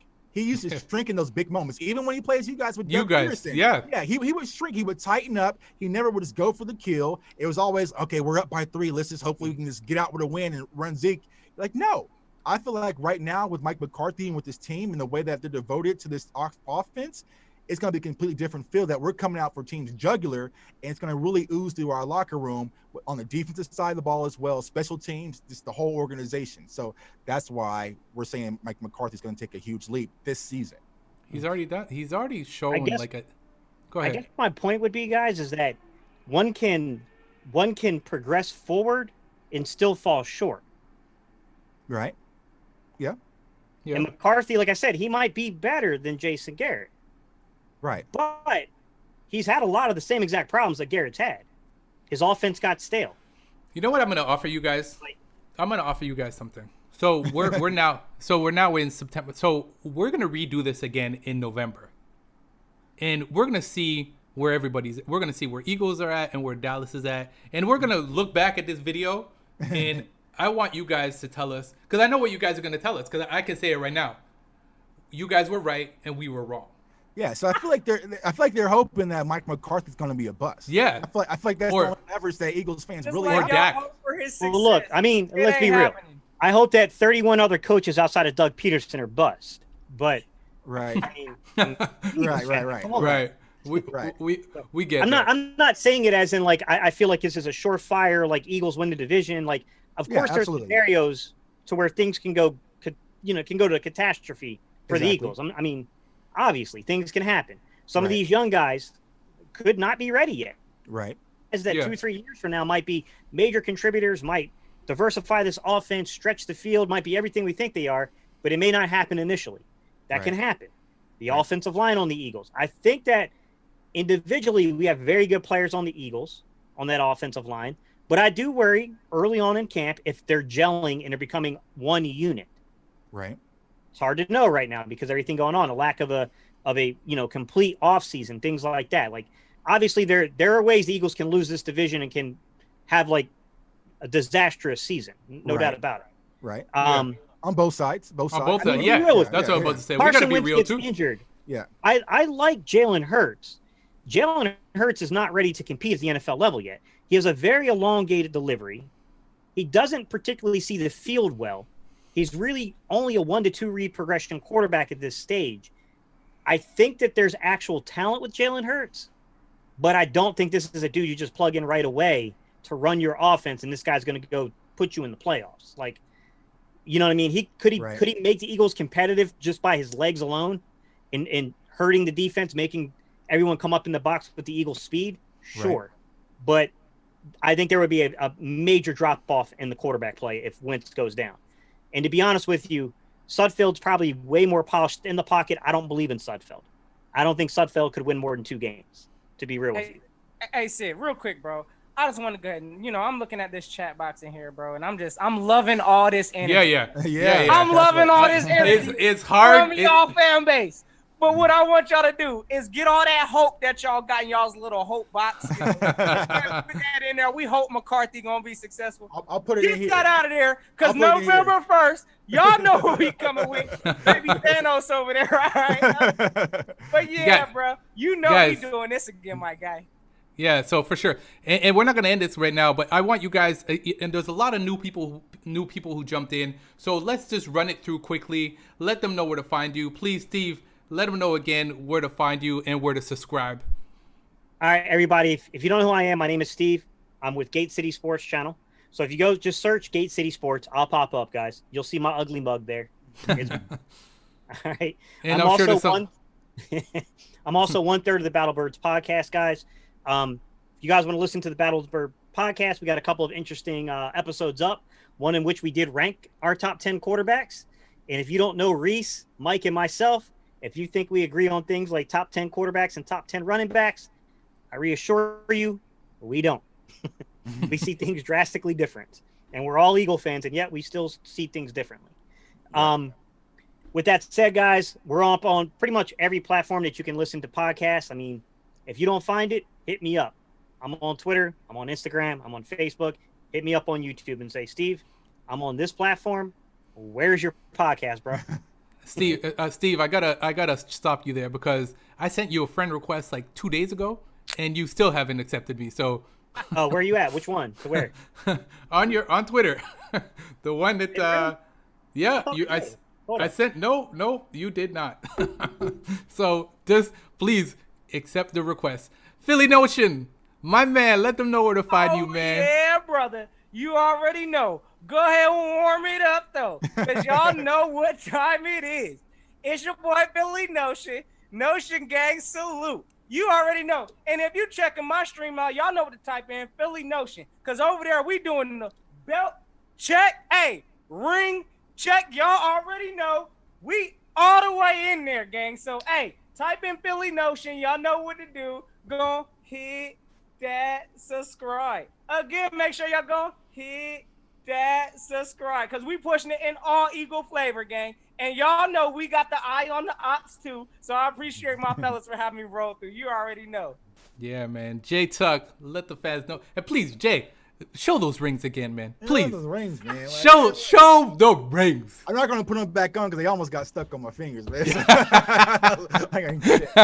Yeah, man. But it's your boy Jtuck, man. Cowboys fans only on YouTube, also on Facebook. But go to the YouTube channel, guys. Hit me up. Comment, like, subscribe, share, man. I appreciate talking football, not just with Cowboys fans, but just with all fans, man. Like I said, Philly Notion's been showing love in the chat, man. So I'm glad to kind of see them face to face and, get to it. Also, follow me on Twitter at Jtuck151. I follow all Cowboys fans back. If you're an Eagles fan and you follow me and you say you came from this show and you follow my guy Steve and Philly Notion, then I'll follow you back as well, man. Just for a little bit. So, hey, y'all know what the culture is. The season's around the corner. Y'all sub both of these trolls up. Hey, they need the love too. And come November 1st and December 27th, they need all the love, gang. So go sub both of these gentlemen up. I didn't even have that game circled on my radar, man. But now I'm kind of excited for it. Yeah, exactly. That's where you guys can find me, though. Yeah. Pat 1984, I want to send a shout out, man. Thanks for tuning in. Always tuning in. Guys, if you're tuning in to this, obviously you're seeing the craziness that's going on. Please check out my YouTube channel, Dallas Cowboys, the number 4 in life. I already had a whole bunch of Philly guys sub, and I really, really appreciate it. I hit my 500 mark yesterday, and now I'm way over it. And I want to thank Philly Notion for sending me that huge shout out. And definitely check me out on Twitter. It's Sid DC for life. Philly fans as well, follow me. I'm not as picky as Jtuck. I follow anyone, man, because I just want to get my followers up there. So with that being, Eagle fans, if you guys are out there and you're looking for, for the most part, an unbiased viewpoint, and you're trying to find a content creator that'll be somewhat straightforward, not a little too crazy, I would suggest it. I checked out a few of his videos. I like the way that he keeps things balanced, man. He doesn't go overboard with it. He tries to stay fairly analytical and what he's looking at. He tries to keep perspective with things. Guys, I would definitely highly recommend him. Yeah, man. Appreciate that so much, man. So with that being said, guys, I want to ask you guys something. Who's taking the NFC East this year? Cowboys. Well, let me go and kick that off, fellas. Can I kick that one off? Please let me roll it out. You already know. Belt. Cause wait. Hey, back-to-back division champs coming y'all's way. Y'all look. Wait. Hold on a second. Hold on a second. I gotta ask this question. And I feel like these guys, at least they're Eagles fans, but they're honest Eagle fans. So I want you guys to look in the camera and tell me that you guys were not interested in drafting CeeDee Lamb. You guys cried. CeeDee Lamb?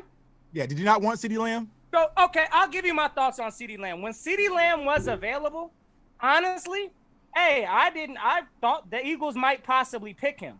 No, that was not my, I need CeeDee Lamb. Honestly, I wanted Henry Ruggs. That was my first valuable pick. But, I'll be on the board, and I'm not going to sit here and say, hey, we need to consider CeeDee Lamb right now. So, hey, I'm going to put it out there. I'm not knocking Lamb. Kept it honest. I would have scooped him up too. But again, I'm not going to sit here and say like that was my, my third value pick because I would have picked Henry Ruggs. Gotcha. So I'll be honest with you, Sid, and you can go back and track this if you don't believe me. You can ask anyone in the comments; they'll tell you. I was on Jalen Reagor back in December. I wanted Reagor from the jump because I thought that he was a beautiful fit for the Eagles. In terms of CeeDee Lamb, you can see me give an unbiased, basically, on his film, to where this was long before the Cowboys drafted him. This is long before I knew where he was going. My pure thoughts on who he was. Now, when I look at CeeDee Lamb, here's what I'll say, man. I think that he is a very good physical player. I know you might not like this comparison. He's a little similar to Dez Bryant, to be honest. You know it. Yeah. I think that he is a better route runner than people give him credit for. And I do think that this kid is a kid who loves contact. Yeah. I was not happy that they drafted him. But even if you go watch our live stream, which was it was me, Mike, and Reese, we did a live stream of the draft. I said, I can't blame you guys.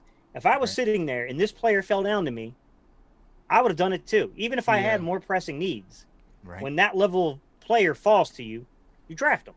Right. I mean, when something like that falls in your lap, you have to take it. You have to, and that's what they did. I know, I'm not speaking for you guys, but Philly fans were pissed. Like, but now because the reason why I asked that question is a lot of Philly fans on Twitter like, oh, we never wanted CeeDee Lamb. Like, yeah. Like, just be honest. And I feel like that's where it comes to sports conversation. Though we're rival, let's just be honest.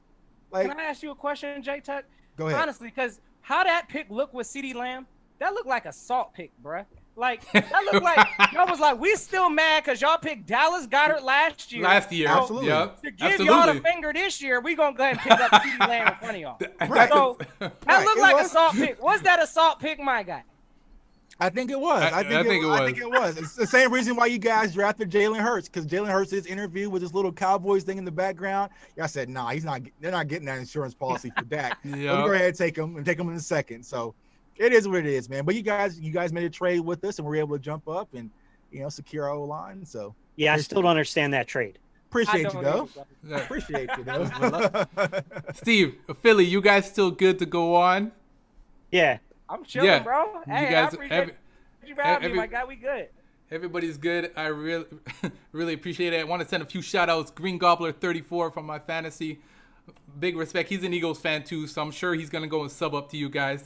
And if you haven't, Jesse, definitely go and do that. He says, yeah, it definitely was a revenge pick. We all know it was. Right. Everybody knows it was, and everybody kept saying it was. Yeah, we like Jtuck said, what you guys did to us last year, it was payback. Jerry Jones and them guys Stephen Jones saw CeeDee Lamb still on the list, and they were like, what? I remember them. Hey, guys, give me 1 second, man. Let me make sure I didn't kick a breaker. Okay. All right. No problem. Just don't turn off your screen, man. Don't close your screen, Philly, man, because when you do that, it flips screens, man. Yep. So, no, I appreciate that. Yes, yeah, the chat is definitely blowing up. Jtuck, you want to jump in on the chat a little bit, man, and send a few shout-outs to your people? Yeah, man. I see a little touchdown in the chat. I seen Zementhian Watson. He just subscribed to the page. Appreciate that. Yep. Let's see here. Waylon Simbly, Eagles. I follow everyone. Appreciate you. Philly Talk Podcast. I was hurt. He's being honest. Pick and pop. What's up, bro? So everyone, yeah, man. Chat's lit. Like I said, I'm having a blast, man. Like I said, I get it that a lot of it is like, we're rivals, it's supposed to be this hatred, man, but there are good Eagles fans, man. Shouts out to my guy, Greg. Shouts out to my guy, man. A lot of their friends, man, I got our Eagles fans, man. So there are good ones out there, just like there's good Cowboys fans out there. Like I said, we don't let the bad ones ruin it for all of us, man, because I understand how that can be. So, Yeah, Facts, man. Facts, man. You already know I love the rivalry banter, man. Ain't no, I think honestly, I'll go ahead and put it out there for the whole division. I mean, we the only division that got one of these? So, I mean, that tells you right there, hey, look, we got a tough division. So the whole division, hey, respect to that. And I just love, hey, we got to have this fan, rivalry back and forth, hey, it is what it is. The only reason why we both talk about each other so much is because we know, Dallas and Philly, we both neck and neck. We fighting for it every year. Right. I mean, y'all let me know y'all thoughts on some of the other division opponents, but I mean, really, honestly, we only see y'all possibly in our radar right now. So it is what it is. Yeah, because the Giants and what's washed up team? What's their name? The trash cans. Yeah, so definitely, yeah, man. The chat is blowing up. The Philly Talk Podcast says it's gonna be a good season, bro. But you gotta understand, bro. We used look good this year, but the average Dallas fan been saying Super Bowl for the last 25 years. That's y'all a century. Y'all was doing the same. Yeah, y'all was doing the same. Don't act like it was us. Yeah, no, it's like, but we in there. We in there. With one. It's okay. It's all right though. When we get our 6 this year, we're gonna let you guys know. Yeah. Indeed. Okay. I'm gonna let you borrow one of these, man. I'll let you borrow one. Hey, quick news break, bro. They don't make those in gold no more, bro. Yeah, I can do that too. There we go. You should. I like when you did with all 5, man.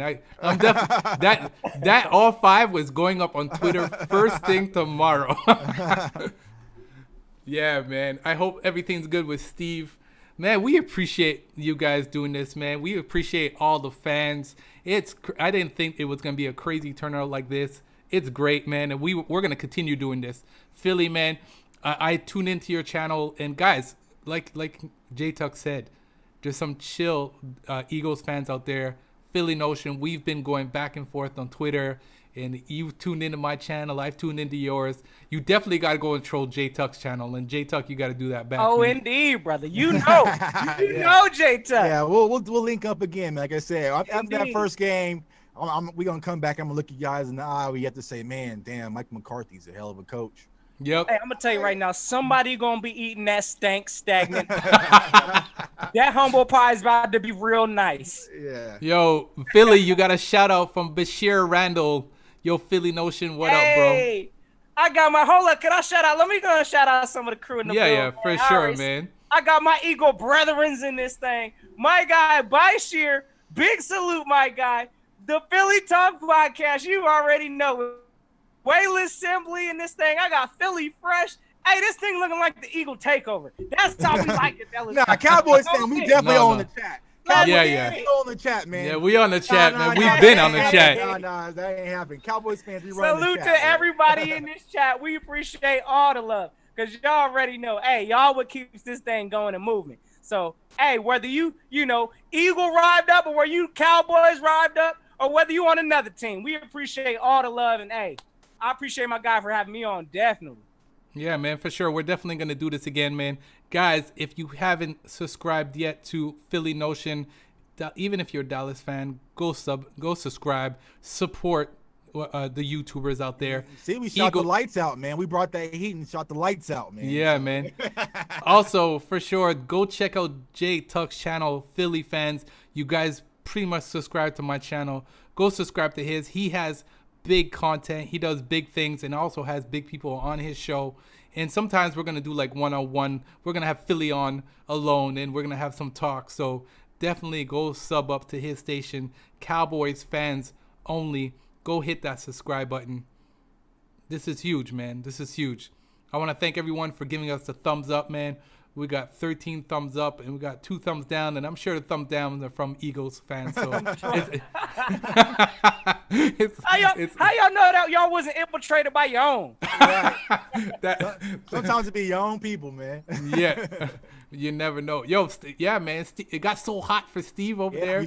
We shorted the wires out, man. Brought that man. heat.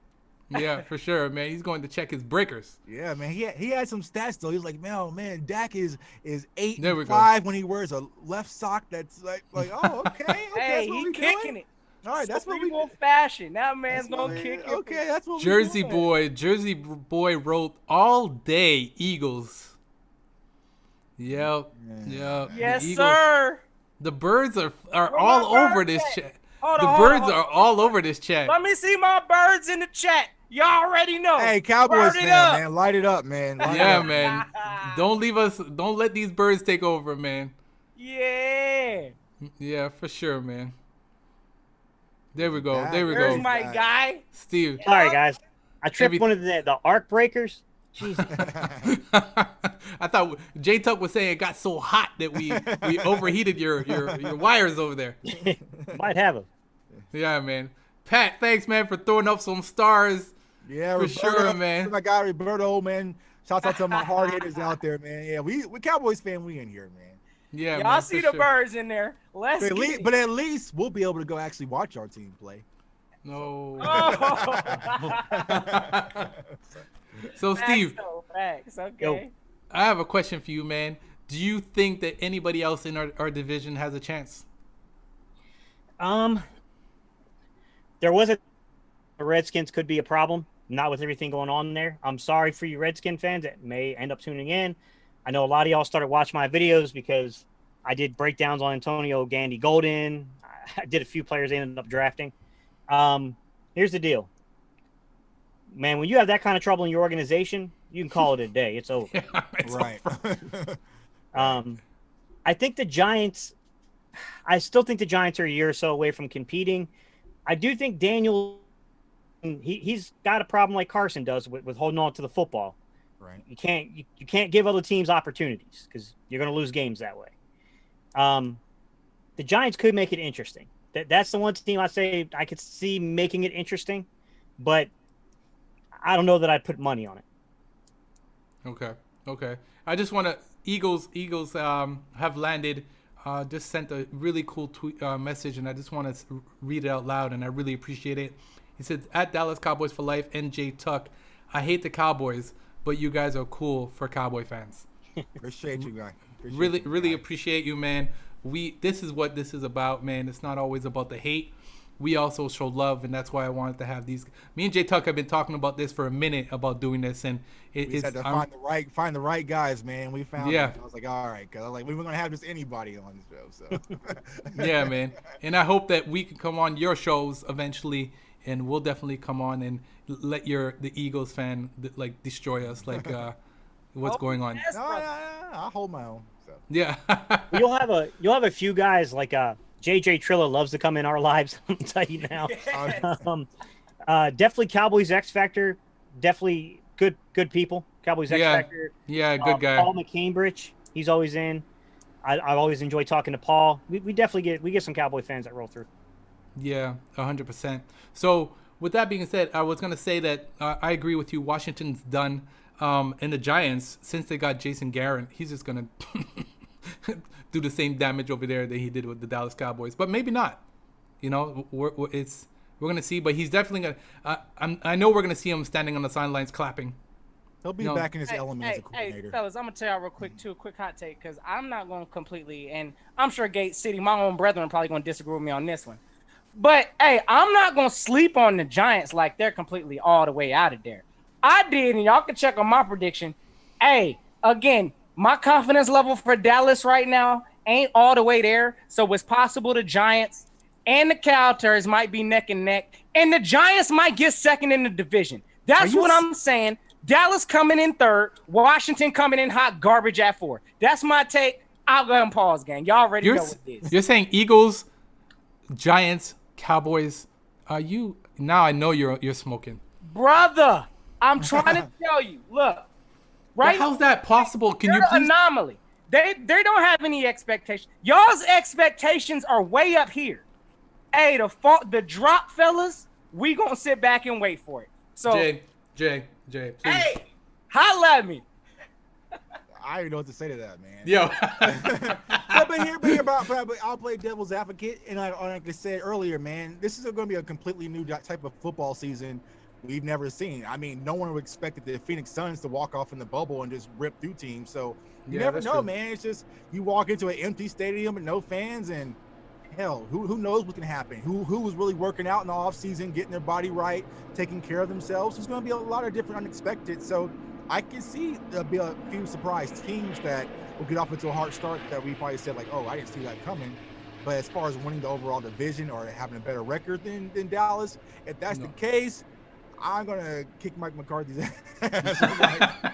if Mike McCarthy comes in first season and he takes third in the division, watch out. Watch out, yeah. Man. So. Yeah. See, what do you think? I think Dallas and Philly will both be playoff teams personally, especially with the expanded format. Oh, yeah, that's true, too. I didn't take that into consideration. You're right. Yeah, the Jason Garrett rule, man. The Jason Garrett rule. I like that. I definitely think I think it's going to be Philly, Dallas, and I'm going to say the Giants and the Skins.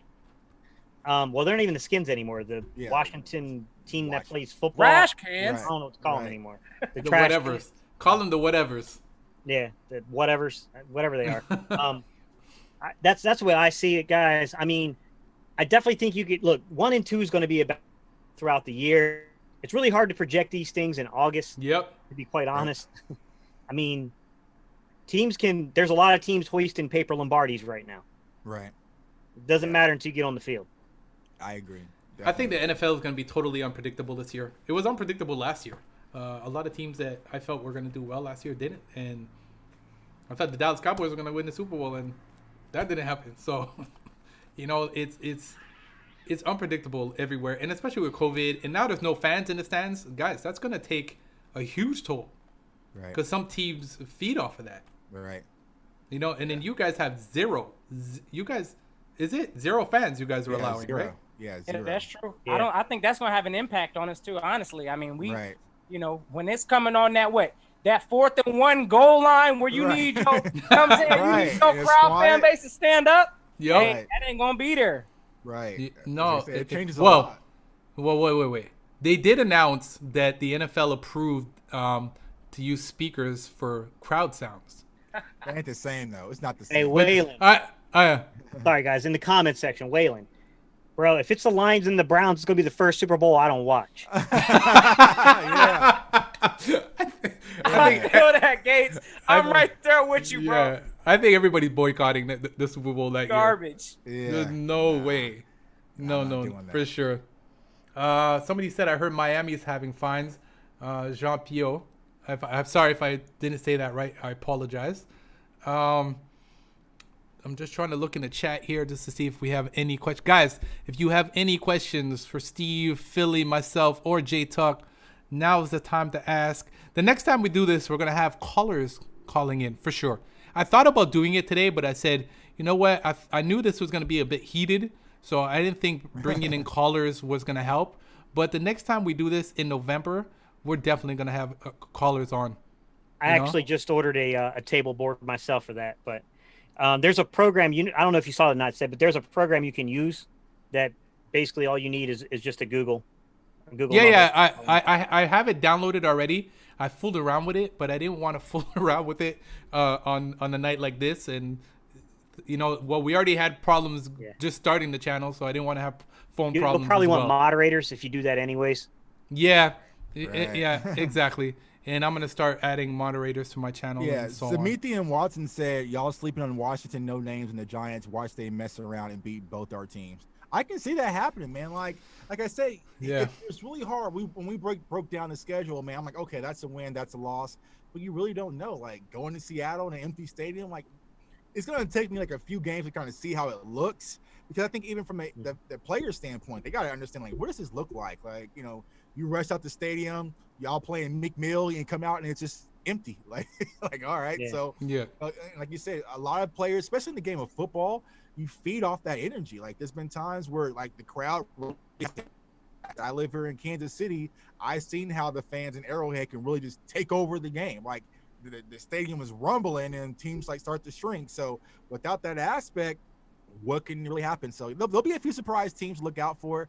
But like I said, after 16 weeks of football, I think the real teams will be standing, and that's going to be the Dallas Cowboys, especially in our division. So yeah, guys, there's a few questions I'm going to roll off. So Waylon Assembly says, who's top 5 QBs? That's a good question, man. I was going to ask that question too. So yeah. So Steve, go ahead, man. You could definitely kick this one off. I'm going to start off with controversy right from the start. Russell Wilson's the best quarterback in the league. I like Patrick Mahomes. He's not better than Wilson. Patrick Mahomes is number 2.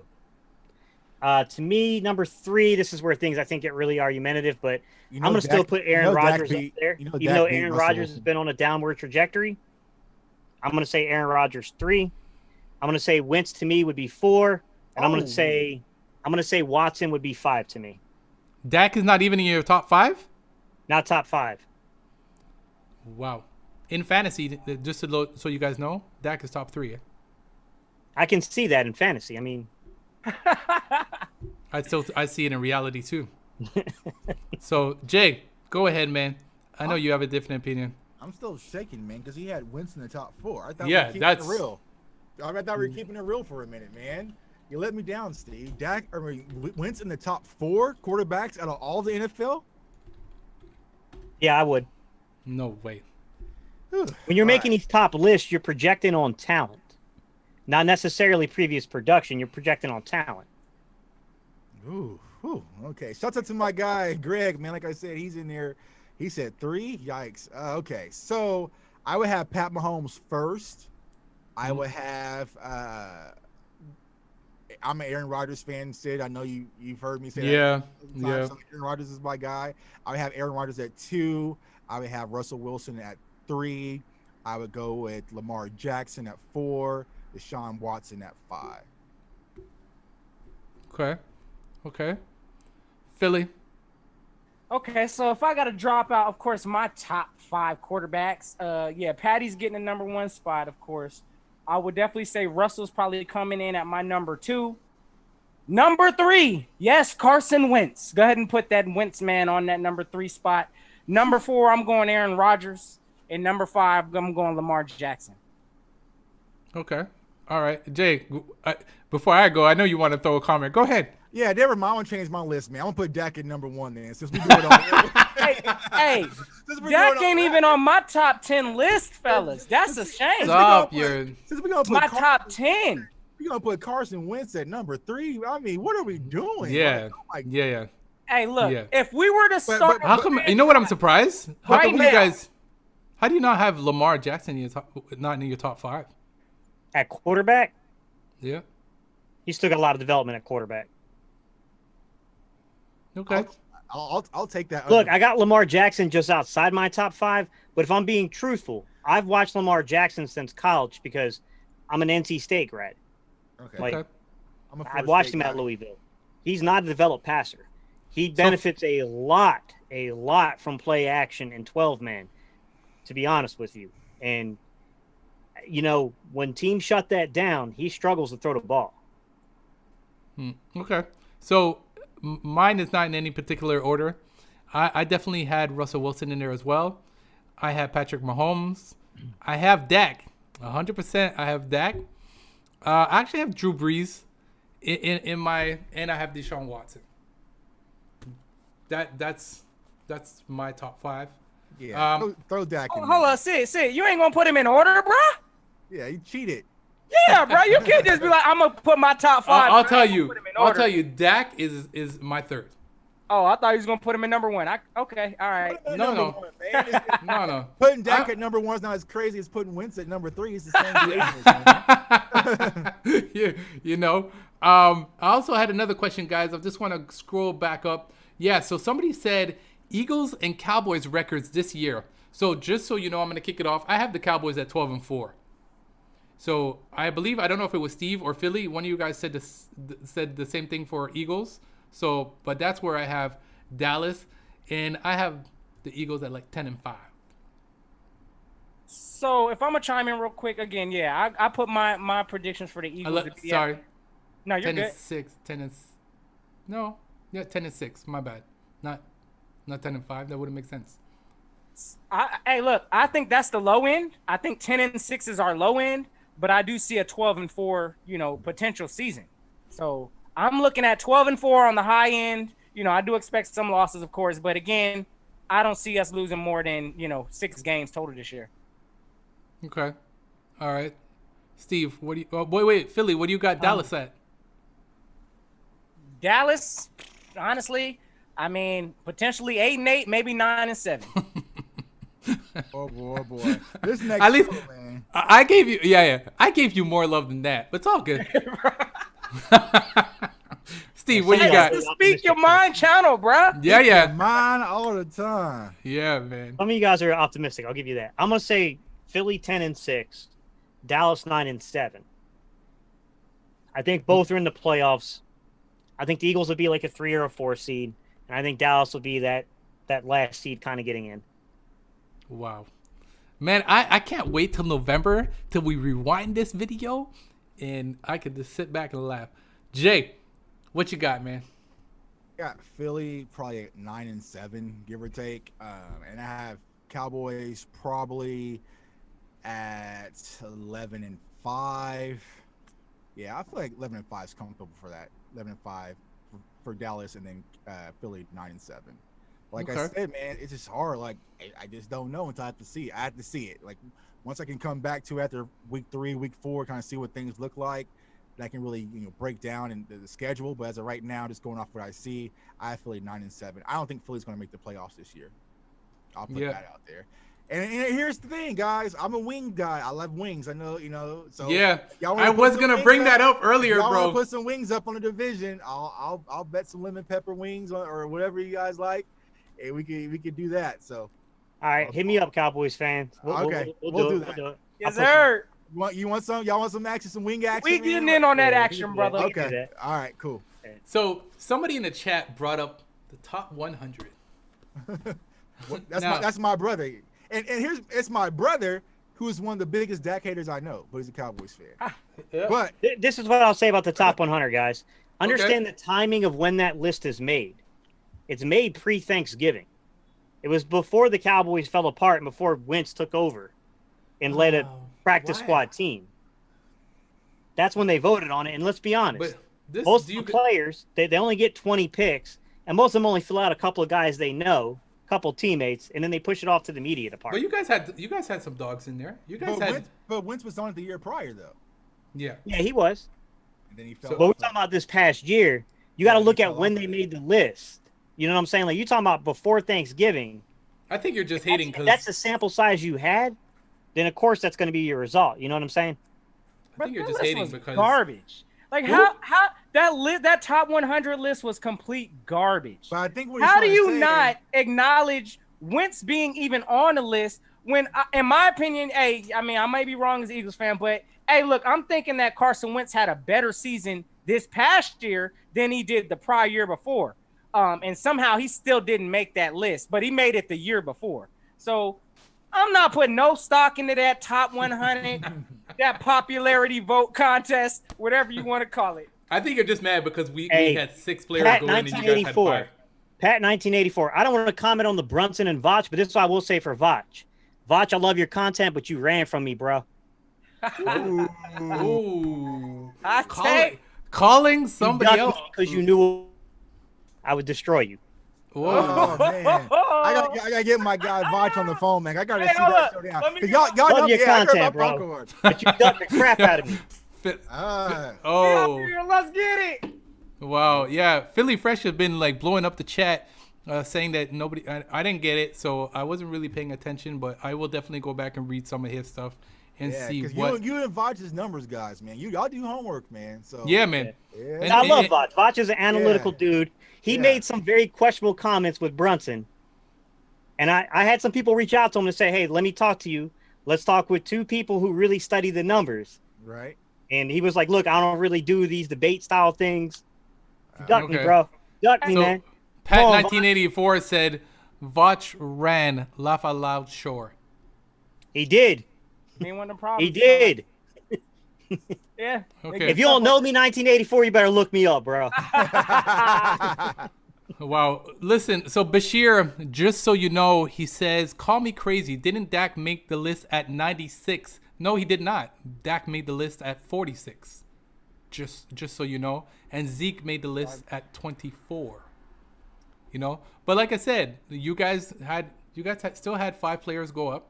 We had 6. You guys are always behind us, like always. Super Bowl rings behind us. You know, the QB stats, if we're looking at the real QB stats, not breaking down like Steve broke them down, you're behind us. Just saying. Saying. We in 2020. That's all I'm gonna say. Focus on moving forward. Yeah. Century. That's all Yeah. I'm gonna say. That's all Okay. minor. Quarter of a Yeah. century. Yeah. We'll focus Okay. on the season. Yeah, point in that. Yeah, man. The chat. I'm trying to follow the chat, but these guys are all talking to each other like about what's going on. So they're Hey, not really. Real quick too, I gotta check with my guy Philly Fresh says. That's another, definitely check him out. My guy Gay City, what I'm saying, can tell you all about Philly Fresh. Another Cool. member of the Battle Birds podcast. But my guy saying, hold up, I'm skipping comments, so I need to figure out what my guy says because it sounds like he trying to let y'all know what time it is. So hold up. My guy says, I keep skipping his questions. Yeah, they're saying we're scared or something. Yeah, I see that. Guys, it's not that we're avoiding your questions.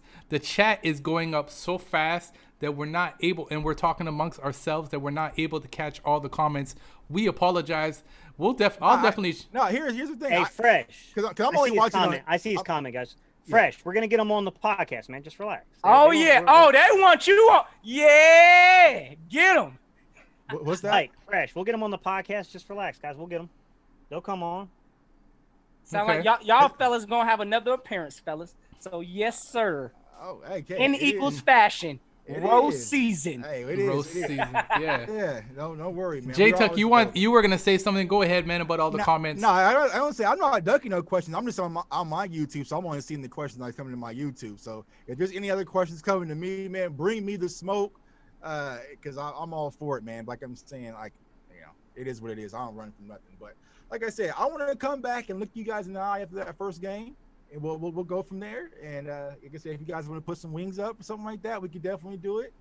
Yeah. But like I said, to be honest with you guys, I'm really not focused on Philly this season. I feel like if Philly is our measuring stick, then we're not doing what we're supposed to be doing. So I'll be honest with you, man. Like I'm really locked in. To be honest with you, I'm locked in on Green Bay and Aaron Rodgers. Like going to the playoffs and beating Aaron Rodgers in the playoffs. That's where I'm focused on. I feel like beating Philly is something that we should do easily. Like I feel like it shouldn't even be that close with the talent that we have, barring there's no injuries. So I'm really not concerned. If we're competing with Philly to win this NFC East division and we're neck and neck, then we didn't handle business like we were supposed to this season. Yeah. To be honest with you. So Cody Statham said, but doesn't the top 100 list come from the players? Yes, it does. Just so you guys Kinda. know. The players the players vote on 20 players, basically. Yeah. But most of the time, they're not really taking the list seriously, guys. They're only putting in their friends and some people they know on the team. And to be honest with you, a lot of them kick it over to the media department within their organizations to basically fill the rest of it out. So I wouldn't put a whole lot of stock into that stuff, to be honest. Yeah. So Reggie Goodrich, last NFC team to win the Super Bowl.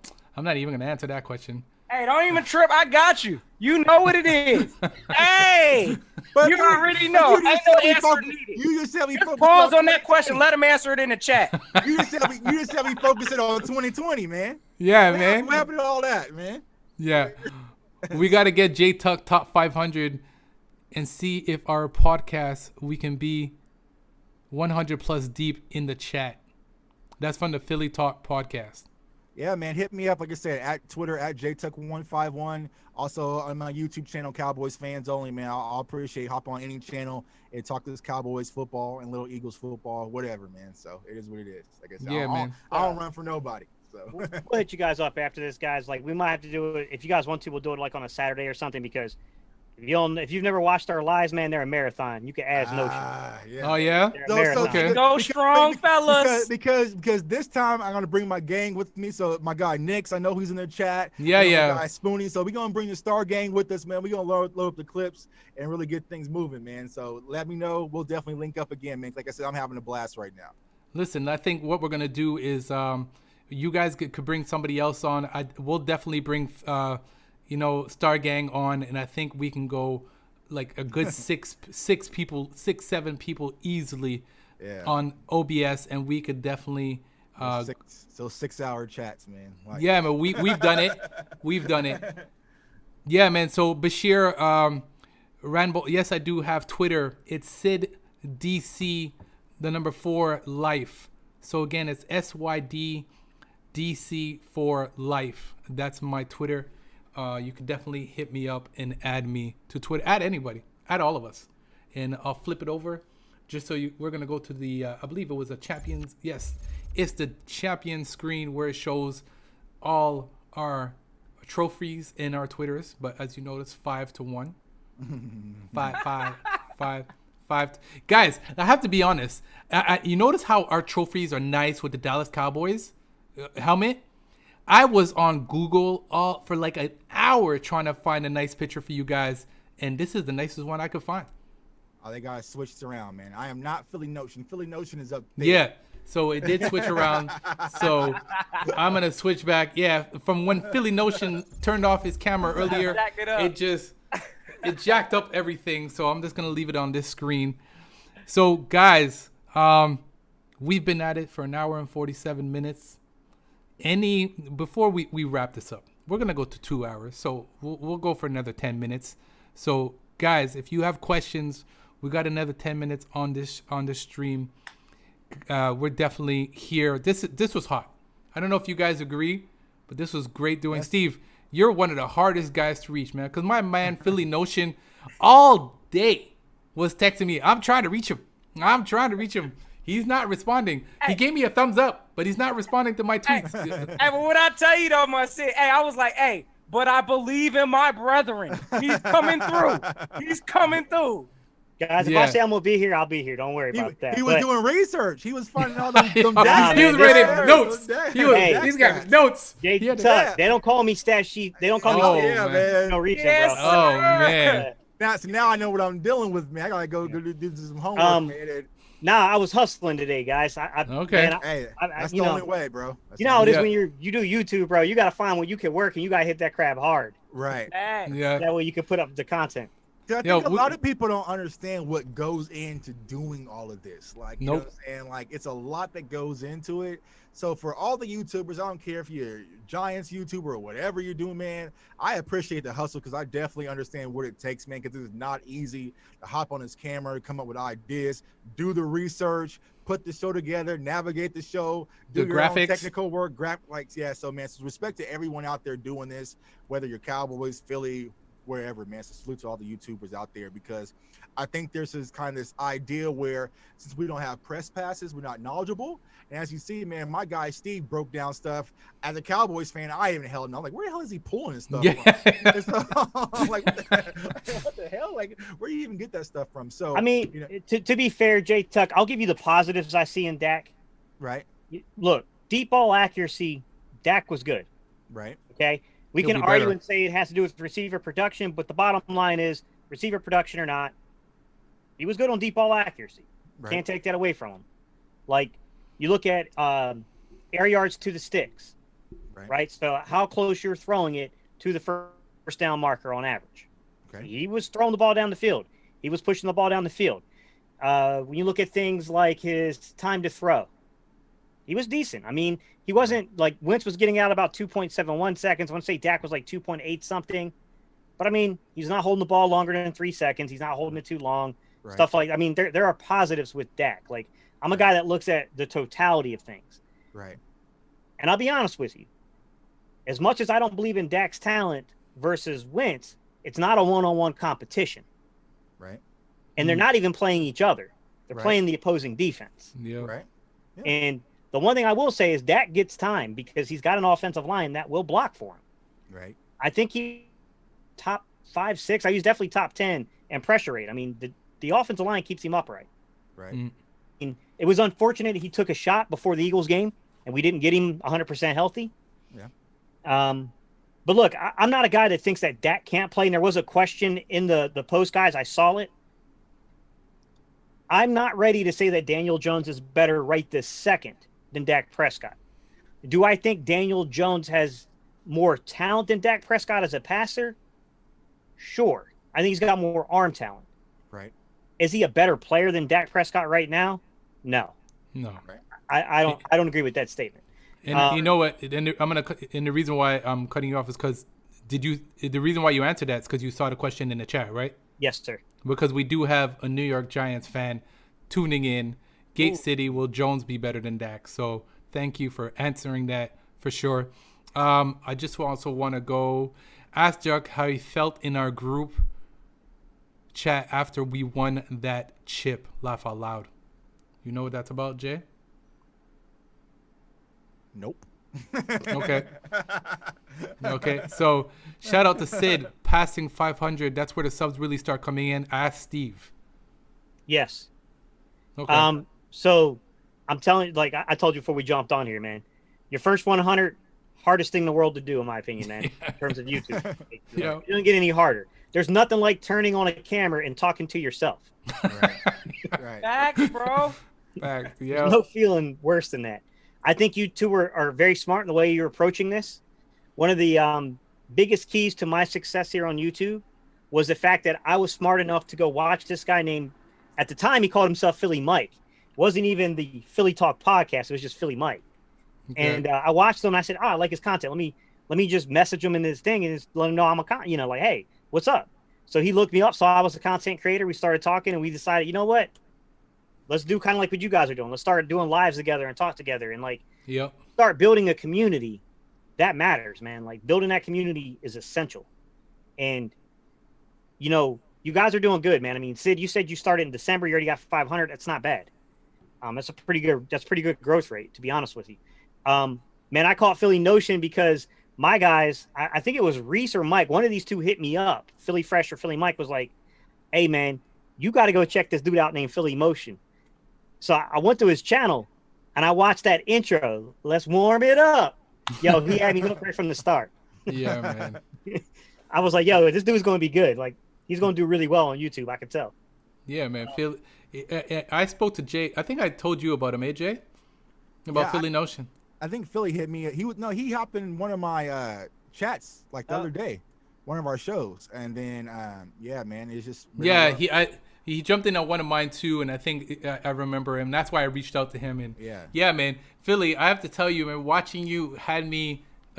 But that's what this is about. And that's what people don't understand. You got to be able to entertain people too. Like somebody just wrote in the chat, I thank you guys for the entertainment. This is better than TV. And that's what this is becoming about. We want to be entertainers. We do this for a lot of us. I just do it for the fun. I voice my opinion about what I think. I'm not an analyst. I don't break down like Steve does. I'm still learning about the defense and there's but I enjoy talking about football and the Dallas Cowboys. Hey, Sid, it's okay. You know how I learned about defense? Getting picked off. Hey, yeah, man. Hey, real quick, Sid. Can I put the nation on something, man? Because I want to give a little backdrop, man, and we could probably, I just want your thoughts on that too. I'm sure that's going to stir it up a little bit real quick here at the end. But hey, I did want to ask because, or put the little backdrop. So, of course, if you visit my page, of course, y'all know I like to do some trolling from time to time, right? So again, I like to keep my eye on the enemy ops. We like to see what y'all got, what's gassing y'all up to, so we can go and inflate y'all like a balloon. But y'all know what it is. Hey, look, I was in one of my content creators, on the rivalry side. And what caught my interest was Sid. Oh, my goodness. My man said this bold proclamation. Oh, my goodness. This man said Dak is a potential future Hall of Famer. Am I accurate on that, Sid? Am I accurate? Yes, I did, and y'all heard it. I said it on Law Nation. I said it on what Skywalker and them guys, the late night hype. I called in. Yo, you remember? I'm telling you, guys. Oh yeah, I remember it, bro. Because you know I had to follow back. Like, hold on a minute. What you mean? Dak to the Hall of Fame. So of course I had to call the line. I had to put my 2 cents in, and then of course the question came. Well, how do y'all feel about is Wentz a Hall of Famer? Nope. Hey, yeah, I said it with my chest. I believe Wentz at least has a better path than Dak Prescott right now. Now, mind you, they both ain't sniffing no kind of Hall of Fame nothing right now. That's a fact. Okay. But we know, hey, look, who's got the better, hey, take me out on that note, Sid, because that's what sparked my interest that got me. Hey, like, who is this Sid cat? Yo, the first thing that ever caught me on any Dallas content creators, I didn't understand the between Philly 500 and Mark Holmes. Yeah. And like I would watch both their videos. I'm like, yo, why are these two beefing so much? Yeah. And I didn't realize that they're like really close friends. I was really like, close friends. Yeah. And look what happened tonight. I believe that we've just developed a friendship from here. Philly, man. You're in I'm coming to Dallas soon. I was supposed to be there in November. Bro, you come out to Texas, we getting it in, brother. Yeah. Man. 100%. Jtuck's going to be out there with me, so I'm sure that's going to happen. Steve, where are you located, man? I'm currently in Greensboro, North Carolina. Okay. Oh, wow. Okay. And you're an Eagles fan? I'm from Newcastle, Delaware, about 20 miles outside of Philly. Oh. My parents moved back in like the mid-'90s to North Carolina. Cool. That's why I'm a huge Russell guy. Russell Wilson, right? Before he was with Wisconsin, he was an NC State guy. As a matter of fact, you guys know who Mike Glennon is? Yeah.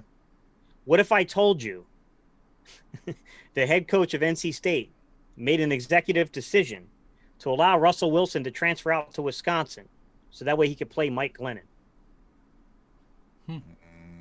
True story. Bad decision, man. Yeah, like I said, I'm a Florida State guy, so I'm ACC too. So. Yeah. Katie Statham, that's your brother, right? Yeah, it's my brother. Yeah. All right, so he had a question for you guys. Will Jalen Hurts share snaps with Wentz?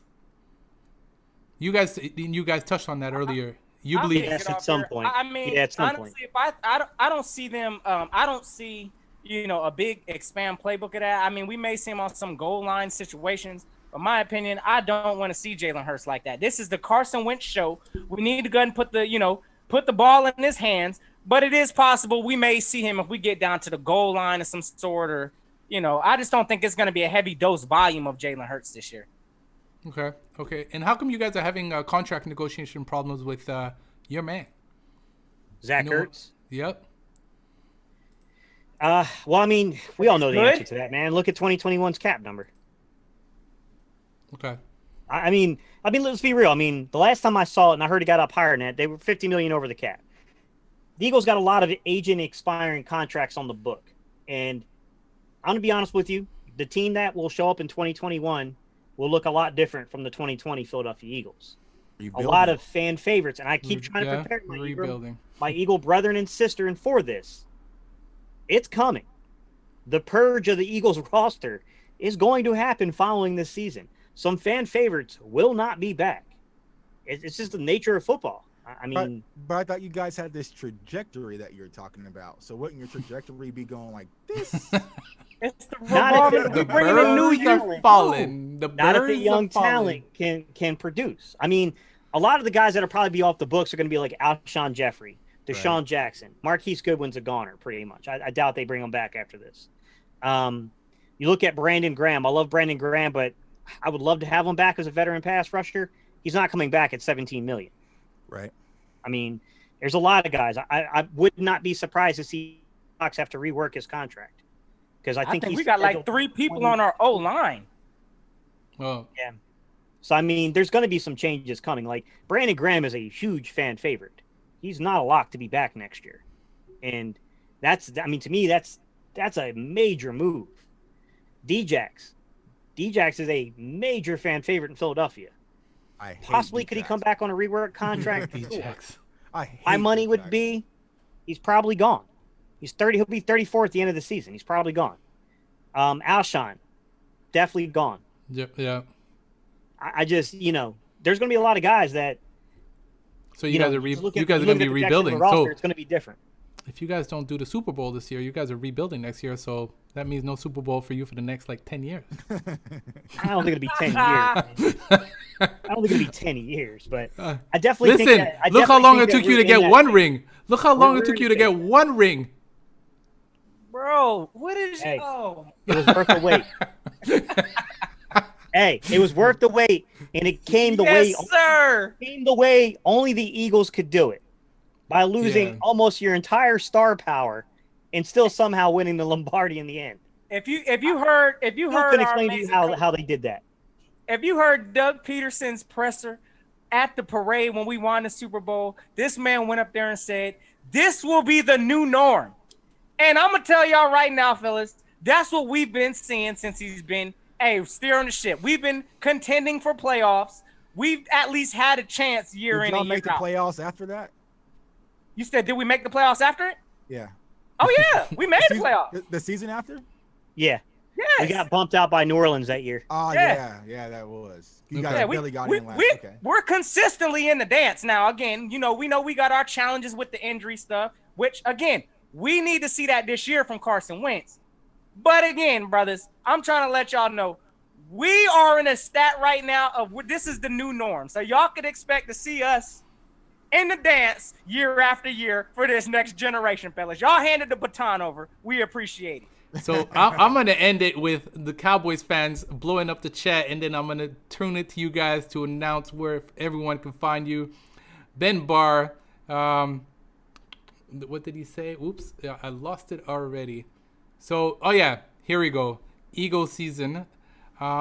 D-Jack versus Trayvon Diggs, November 1st. That will haunt the Cowboys fans forever. I don't think so. I don't think they're going to put Trayvon Diggs on D-Jax. That would be a mistake. Absolute mistake. Yeah. And if they did, he probably played press, and there'd probably be safety help over the top. I mean, you're not going to put a rookie on D-Jax one-on-one. That's a huge mistake. That would be the best way to go. Slade tape. Yeah. Yeah. FSU all day, Gold Knowles. Go. Oh, you see? There we go. Definitely. So, guys, again, I want to thank everyone for blowing up the chat. I want to thank my man Philly Notion, definitely, for making this happen. He did bring backup. He brought serious contender back up as well, and I appreciate that. Steve, thanks for definitely doing this, and we're going to get back together. Listen, I'm down for whatever. But we're definitely going to do this again in November when we're going to be laughing at you guys because you guys will be in the bottom and we'll be on top. You guys will be underneath. I think what we need to do, Sid, yeah, and I think we need to reach out to as many content creators as we can and create almost like a master sheet kind of together, as many people as we can get together. Because I think one thing that people would love to see is when you get these division games coming up is having that rival week to where you can have individual content creators come on and talk about the games. Right. I think it's one thing that could really take the entire community, the platform in general of the NFL to another level. Perfect. Yeah. And someone was saying it earlier, this is better than watching television. That's what we want to do. Don't go watch ESPN, watch Sid, watch Philly Notion, and check out Gate City. Right. Yeah. Check out my man Jtuck for sure. Man, listen, for me, I'm down for whatever. Ask Jay, man. I'm always trying to book something. always, man. I don't care who it is. We're definitely going to do this again. I really appreciate it, man. Philly Notion, let the fans know where to find you, man. Do your thing. Oh, yeah, brother. So on the intro out, brother, y'all already know. Look, hey, on the channel, Philly Notion, type it in because y'all know how we doing it. Yeah, we warm it up over there. So, hey, y'all already know, we check the 4K, and if y'all new to the ride, y'all know what to do. Go hit that subscribe, because y'all already know. And, hey, till next time, gang, y'all know how we rocking. Go keep the notion. And real quick, Sid, before I hop off this thing, don't think that you ducking this whooping that's about to be coming to you on Madden. I'm in the lab right now, bro. Yeah. Jtuck, I heard you put the words out of my mouth. You stole the words out of my mouth. Madden is about to be going down. I'm dropping both of y'all off. Y'all can go ahead and add me on the gamer tag. Y'all know what it is. But till next time, y'all know what it is, fellas. Appreciate the love. Keep the notion. Yeah, man, 100%. Thanks for being on, Philly, man. You always bring that excitement to the channel, man, and I appreciate that. Steve, please let people know where to find you, man. All right, guys. Steve Heitter, Gate City Sports Channel. Easiest place to find me is there. You can also, if you guys like podcasts, y'all want to listen to something on your commutes, the Battlebirds podcast. We got a lot of stuff coming up about training camp. We're going to be doing some in-depth stuff, looking at our division rivals, talking about our division rivals pretty soon too. So we got some stuff coming up, guys. Guys have questions, y'all got comments. I got some videos come up. I know even Cowboys hit me up a little bit. I know he wants me to do some film breakdown, relates to the Cowboys too. I definitely know that he wants me to talk a little bit about CeeDee Lamb and Jalen Reagor, breaking down both their games now that we're both in division. I told him I would do that. So I definitely got some stuff coming up like that too, guys. So check me out. Yeah, man, 100%. Steve, man, we're definitely going to keep in touch, guys. 100% on that.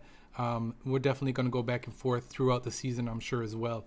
Jtuck, the man of the hour, the man who always has my back. Hard to reach, too.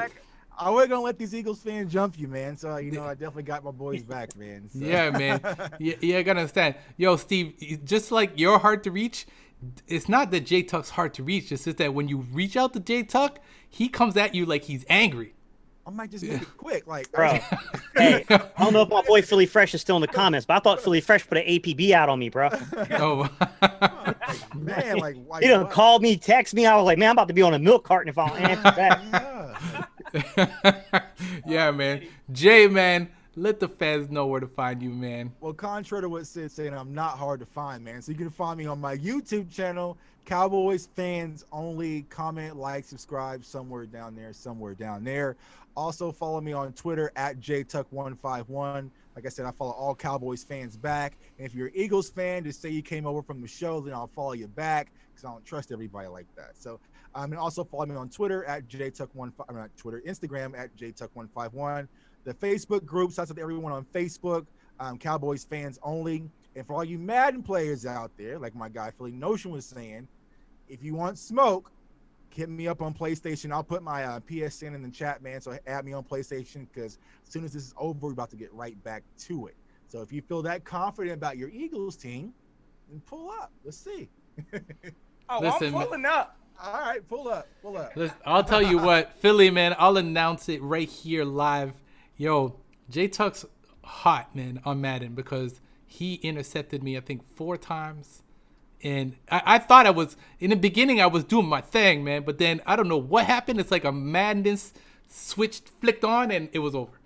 So, yeah, man. Cowboys, yeah, he posted his PSN up there in the chat. You guys want some of that smoke from him. Guys. That 1984. Hey, man, you're not too far from me. I go to Charlotte all the time. Hit me up on social media or something. I'm not creative. Just search Steve Heitter or Heitter Steve. I promise you I'll pop up. I'm really not that creative. Search me out, man. We watch the Dallas Philly game together, man. Yeah, well, that'd be great, man. Listen, I'm just going to tune out.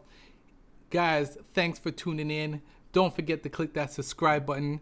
Dallas Cowboys for life.